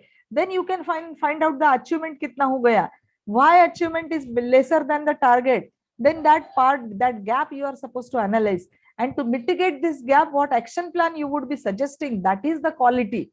It is called as the quality improvement. Then how you are deploying that action plan, and then in the next year how you are actually narrowing down that gap, that is the quality. So everything has to be outcome based. So this slide is extremely important. Data enrichment. Again, few tips on supporting data. I think my time is 10 minutes. I'll finish. So this anyway already I have told you. Size also I have told you. Data on website, you cannot put your data on Google Drive or Microsoft OneDrive or Amazon Cloud. That is not at all acceptable. Your data has to be on your website. Then no change once the data is uploaded. Many institutes, couple of institutes tried to do that. When I was in NAAC Bangalore, A+ all institutes were invited for giving the feedback on some processes. So I was fortunate enough to attend that meeting at the NAAC Bangalore. That time they were telling us that couple of institutes, they actually changed their data. I mean, अभी तो SSR upload किया, आज 50 है तो कल 100 करेंगे, 10 डाल देंगे. उनको क्या समझता है DVV के, ऐसा नहीं रहता है. But DVV could very thoroughly observe that today activities were 50, tomorrow they have made it 60, then day after 70, and then debarred that institute. So please do not do such things. And time limit is extremely important. As I had told you, in the stipulated time you are supposed to submit. Then if documents are not in English, you are supposed to have a translated version in the English, and authenticate the documents with the head of the institute. That is very, very important. Otherwise those will not be considered as a authenticator or validated documents. And this is the standard operating procedure I was talking about. Now supposing, for example, one example I have given here, average percentage of teachers undergoing the online or faculty development program. Now I am telling you here not to be considered. Dekho yahan column. One teacher attending, or this year, one teacher attending one or more professional development programs in a year to be counted as one only. So Sangeeta Joshi madam ने एक programme 10 programme किया ये साल में, तो भी एक ही count होने वाला है. So while deputing your faculty to the various program, make sure that every faculty undergoes training or the DPs. It should not happen that only one or couple of faculties only are every time being deputed for the attending the FDPs. And attending seminars, invited talks not to be considered. Okay, programs of duration less than 1 week will not be considered. So that you please keep in mind. Otherwise, हमने 2-2 दिन का programme रखा और वो बाद में count नहीं होता है, तो that becomes then the your work is unplanned, without any planning, without any what you can say knowledge. If you are started planning these FDPs, then please look into all SOPs, and if SOP permits, accordingly you plan your FDPs so that it will be fruitful and outcome based. So this flow already I have spoken. Systematic information presentation. As the data presentation, information presentation in the descriptive answers is also very important. I am showing you a poor presentation of data here. A qualitative question ka answer hai here, and you can see this answer: bullets, bullets, sub bullets, very systematically, and the readability is enhanced. But here, what is happening? Here, unfortunately, the institute is not aware or might not be aware about the formatting the data, formatting the information. It is not data, it is information. So whenever you are feeding that data to the portal, so every time you are supposed to check. I am showing you that here it is the portal view SSR report. So whenever I am feeding any data under the QIF, any criteria का एक answer हमने feed करते हैं, so that time I check normally SSR report में जाके कि whether it is appropriately seen or not. Otherwise, that is not readable, and 5 years that will remain on your website like that only, and it doesn't look good. I mean, when we talk about the quality should be reflected also. So this quote is written in my institute, and I normally show this quote in many of my sessions. If the shoes are unpolished, the shoes get noticed. If the shoes are polished, the person gets noticed. And the same thing I talked about the formatting of a data information. If your text is not formatted, nobody will read your text. They will only look at the unformatted data and will not be happy. But if the text is formatted, then the contents will be read. That is the message. And finally, now the VIT strategies. Strategic planning and adherence to timeline was the basic major agenda on our institute. In our institute, we actually adhered to our timeline very strictly, and taking the reviews or periodic reviews of the progress of the work. That is also very important. Systematic presentation of data, as I have told you, we literally followed the same way, and uniformity across all the criteria. It never happened that my criteria 1 people are very enthusiastic, they did very nicely, and the other criterion people, they did not work at all. Aisa kabhi hua nahi. So everybody, and my team was so nice. I'm so happy and proud to be part of Vidyalankar, that my team 100 times whenever I used to tell them that I'm not satisfied, please do this again, please revise this, please do this amendments, they were very perfectly and nicely used to do that. I mean, perfectionist is a very important attribute of any faculty, and that I have seen in Vidyalankar. Uniformity across understanding criteria through brainstorming sessions. As I was telling you, data enrichment and understanding interpreting metric is very, very important. If you are not able to understand the question itself, then you will not be able to have the source of data from many processes. So that is important. And of course, senior faculty should be involved in writing the qualitative answers, because they know the institute very well. And criteria exhibition and booklet I had done. My trustee was actually I had proposed this to my trustee, and he was very impressed with this idea, that rather than keeping the files, and we had an exhibition on our campus on last year 11th and 12th of December, I suppose. So many institutes visited, almost 150 people visited on our campus, and we actually prepared the booklets rather than the files, because I know that whenever we are preparing the files now, so what happens, peer team visit is in front of your, at the doorstep of your institute, and still my faculty is putting the paper in and taking the paper out. And what happens, the exactly the page that he is asking, or the information that he is asking, is missed out in that file. That normally happens. So I have told him that why don't freeze the data, freeze the information 15 days before, well in advance, before the peer team visit comes. And we really did it in a very nice fashion. And then we exhibited all that booklets in our institute, and definitely showcasing. We have also showcased our innovative projects, innovation lab also we have showcased, and best practices also we have showcased very nicely. And mind you, within 2 days, you are supposed to, maybe your institute is having 30 years of standing life, but that 30 years of what you can say progress or work done to be projected in 2 days is really a art. And that requires a lot of preparation, lot of thinking, lot of planning. And I'm really fortunate to work under my trustee and director. They were so enthusiastic. They worked with us and guided us, mentored us in every respect, and that is how we could achieve this success today.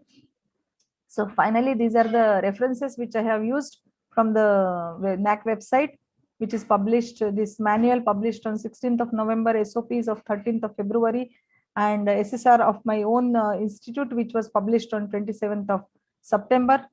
And finally, I would say in a summary, NAAC is a path towards excellence, and the quality of work, your work speaks for itself. Many times faculty expect that somebody is not appreciating my work, not recognizing my work. But friends, I will tell you that that recognition is not required. Your work itself would be recognized whenever we say quality. Okay. So with this, I am really thankful to all of you for patient hearing and giving me a chance to interact with you and share my experience. And now it is open for the question and answer session. Thank you very much. I'll stop sharing. I hope that I have made it simple. In simple words, I tried to explain you. Since it is a first session, all fundamental things I have covered, so that we can go ahead in the further sessions to go, I mean, in a near future, whenever S.S.T and Gad TLC would be arranging such more webinars. Thank you.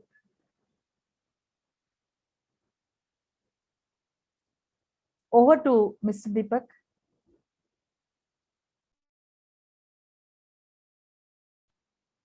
Thank you very much, madam. Really, it was very excellent session, very knowledgeable session. We all learned many things from your talk. So with your permission, we will take few questions which we have received in the chat box. So the first question is, what is the time frame for the whole accreditation process? This is a very good question. There is no typical time frame, I would say. It all depends. Time frame depends on your own strategy, in the sense that how systematic your institute is. If everything is ready, then it doesn't take more than a year to prepare for a NAAC. And if it is a first cycle, then definitely couple of years are required if nothing is very systematically organized. If everything is data is available, if everything is in mind, then definitely within no time, I mean, maybe 6 months are enough. But the amount of time that daily you are carving out and giving dedicated to that work, that all depends. How much time your institute or you are able to give, that whether time permits to give you like 2 hours, 3 hours a day, it all depends upon that. So based on your capacity, based on your potential, based on the available existing facilities, it is the time frame you can decide. Thank you, madam. One more question is there, but the question is incomplete.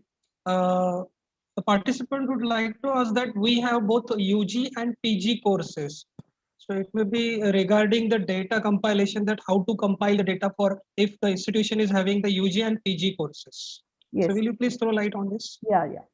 If the institute is having UG as well as PG courses, then your institute would be certainly categorized as a PG college.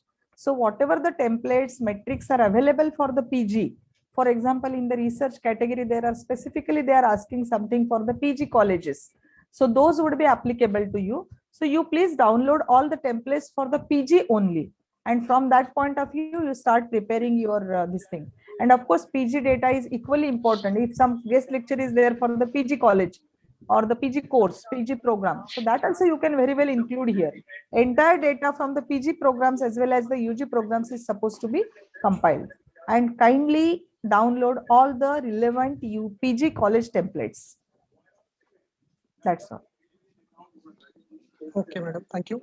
One more question is asked by the participant that after September 2021, do we need only 25% to qualify? Yeah, recently, even today, if you look at the manual, in the quantitative matrix, whenever the DVV assessing your quantitative matrix, supposing for the quantitative matrix out of 1,000, 700 marks are there. So 25% of 700 marks, if you are getting in the DVV assessment, then only you will be qualified for the pre-qualifier stage. I mean, for the peer team visit. If below that you are getting the marks, then you will have to again entirely run the cycle right from the filling up of IIQA, and 6 months of time is supposed to be lapsed. Then only you can again apply for the NAAC. So definitely pre-qualifier stage 1 is supposed to qualify. Then only you can have a peer team visit. And right now, as on today in the manual, it is 25% of the total QNM marks, not the entire 1,000.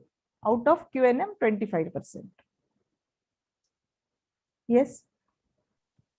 One more question is there. Is it good practice to conduct SSS, that is Student Satisfaction Survey by Institute, to make awareness among the students? Yeah, it is really a good practice. And later on, you are supposed to do it yearly, because in the ACAR, Annual Quality Assurance Report, you are supposed to present that data. So SSS findings are definitely important to the institute to analyze. Actually, as I have told you, analysis of data is more important. So from the SSS, there is only teaching, learning, and evaluation. On these 3 aspects only they have asked the questionnaire. I would say that you expand that, include even the facilities on the campus, services given to the students, infrastructure facilities, many more things you can actually include in the student satisfaction survey, so as to understand the problems of the students, satisfaction level of the students. And moreover, I would say, you like a corporate, you do the NPS, you find out the net promoter score, and accordingly you analyze the data, then that would help you a lot. And definitely that should be a practice on a campus. It's not only that, even on the curriculum also you try to get the feedback from the stakeholders, different stakeholders. Even the parents now they have removed, but you can still continue that as a, you should not change your strategies because there is not, that is not there in the NAAC. If that is established and if it is helping you to understand your institute in a better way, so definitely one should go ahead with those strategies or systems. Thank you.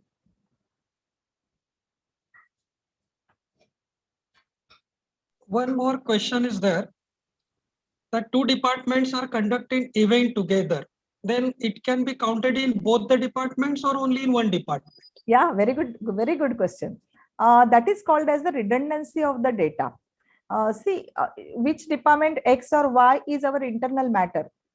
Institute NAAC is at an institute level, we are carrying out the NAAC. So it is for us making the difference whether the event is for that department or this department. But definitely at an institute, whenever both the departments are providing that as a data, being a NAAC convener at an institute level, one should actually find out such redundancies in the data. So one of the data should be removed, or maybe in the department you can write electronics as well as the computer department, both the departments name you can write, but you cannot duplicate the data. That 2 things you cannot take because the event is one only. So such a redundancies are supposed to be removed. Even in the placement also that happens, on campus and off campus, the same student is getting on campus and off campus. So in that case also redundancy of the data needs to be removed. So there are many places where such a redundant data needs to be removed. But for example, today's event is collaboration with the Gad TLC madam's college, that Khalsa college and S.S.T college. But whenever Khalsa college is projecting such a things to anything, not necessarily to the NAAC, but definitely this event can be shown because it is a joint collaboration. She can also show that into the linkages. We are having a linkages with S.S.T. So the same data in a multiple reusability of the data, that is called the data reusability. So data redundancy internally is to be removed and data reusability externally it is to be utilized. I hope I have satisfied. Yes, madam. Yeah. One more participant has asked the question that which points to highlight while analysis of organogram. Organogram. Organogram, sir. Okay. So organogram is your institute hierarchy. I mean, principal, then vice principal, then maybe you are having the heads and deans. At what level they are standing? Heads and dean are at the same level in the organogram. Then under the heads, teachers are there. Maybe lab assistants are there. So that every institute is having a typical organogram. But my institute is having a very different organogram. We do not have the dean's position. We are having the chief academic officer, chief operational officer.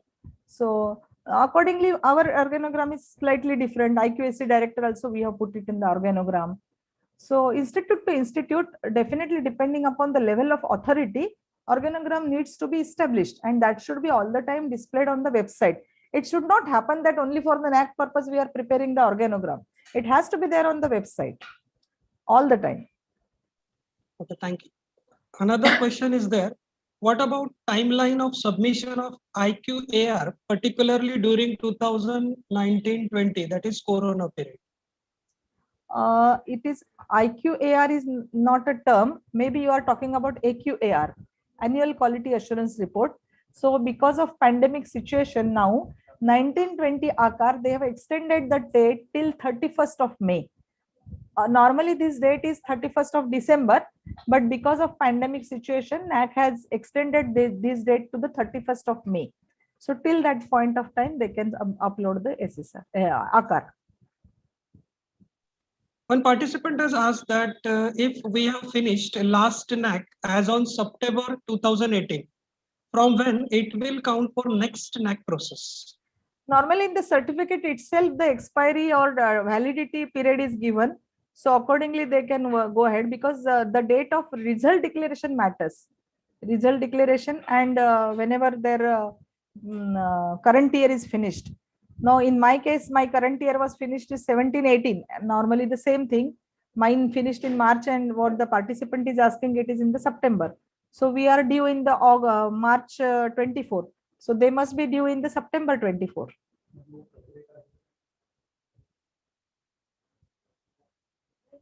Is that clear, Mr. Deepak? Yes, madam. Another question is that the NAAC has asked to take data up to 31st December 2020 for session 2019-20. So what does it imply? No, as I have told you, there are 3 types of data. NAAC will never say you take. That data is for the publication data. In the publication, actually calendar year is followed. So January to December data is to be considered in the case of publications. That also somebody can wisely carve out. Supposing in the last 5 years, you are now submitting your, suppose, now it is 21 going on. Suppose January 22, you are uploading your SSR. So you have 2 slabs of 1 calendar year for the publications. I mean, last 21 January to 21 December, or 5 years before, jo aata hai, whichever in period you are getting the good publications, that also you can project. So since it is for the calendar year only, is asked for the publications, not for the other data. Other data is academic year except the financial data. Financial data is the financial year. So for publications, you are supposed to look into the calendar year only. While collecting the data itself, you have to give that time span. Otherwise, people will give the academic year data, and then it is difficult to again sort that data into the calendar year. Even in the ACAR also, they have done likely. Yeah. One more question is regarding the library data, that what kind of data is required in library point of view for NAAC?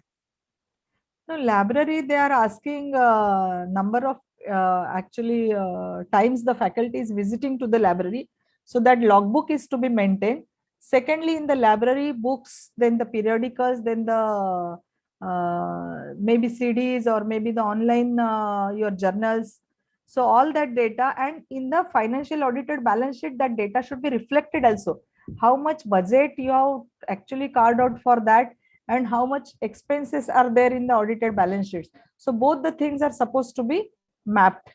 That is very important in the library, this thing. Even in the ACAR, they have made it more complicated in case of library. And number of books and volumes. That is very important data. Even the NBA or AICT, anybody asks that, number of books and volumes.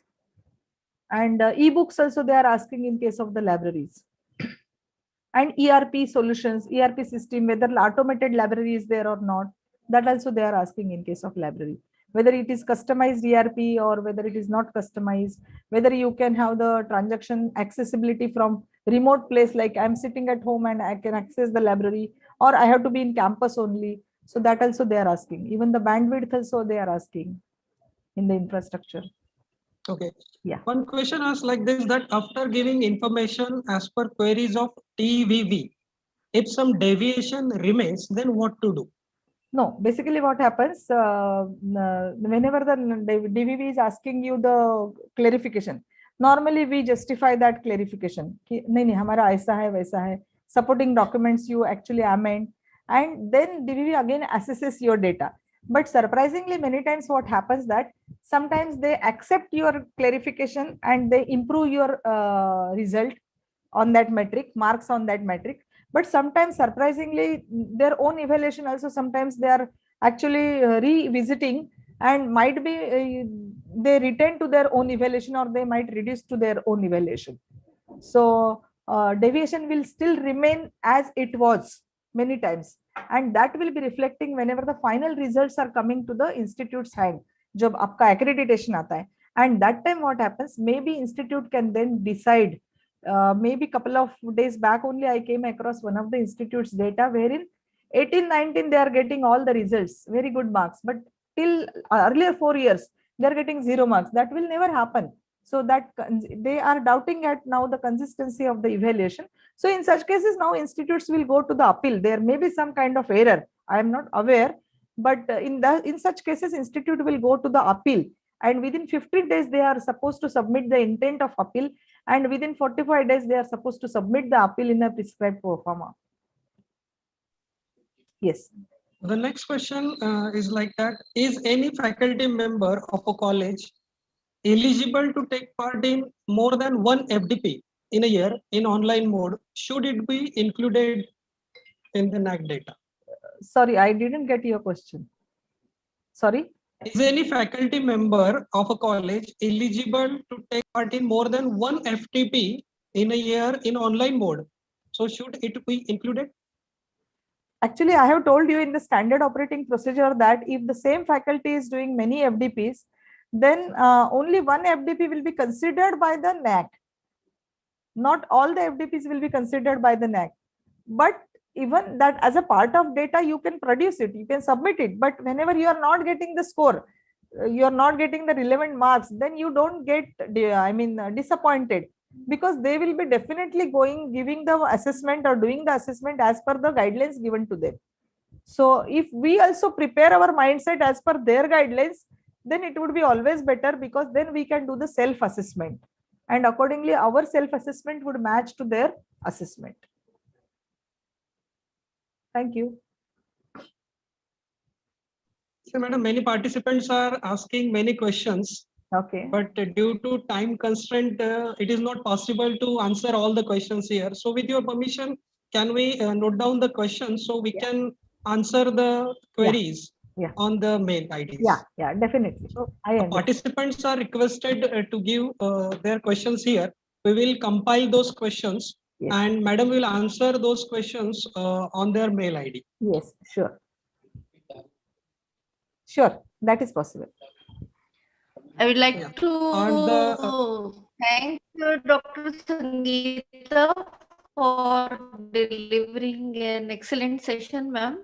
Thank you. And especially you highlighted on how the Excel, and it is not clean and properly analyzed. It will be like not so significant, and so really good job. And we will be looking forward to your help in conducting a detailed workshop actually on this. Sure. Because just today you have given overview, but how each parameter has to be worked up, and if we can also look up at the templates that you have used for ensuring uniformity across getting the data filled up from your faculty, that will be also really helpful. So thank you once again for thank you. Thank you. So we are very thankful to our resource person, Dr. Sangeeta Joshi Madam, for enlightening all of us with the compilation of data in a systematic way for accreditation of NAAC. We are thankful to Professor Dr. A.K. Bakshi sir, Dr. Vimal Rarh Madam, thankful to our founder principal Koswani sir for organizing this webinar. I would like to request the participants, and I have received some request that there is some technical difficulty while paying the fees for this webinar, and due to some participants could not register. So I would like to tell them that now you can register and you can pay the fees also, so as you can get the certificate. The link of the feedback form is given in the chat box, as well as it will be sent to registered mail IDs.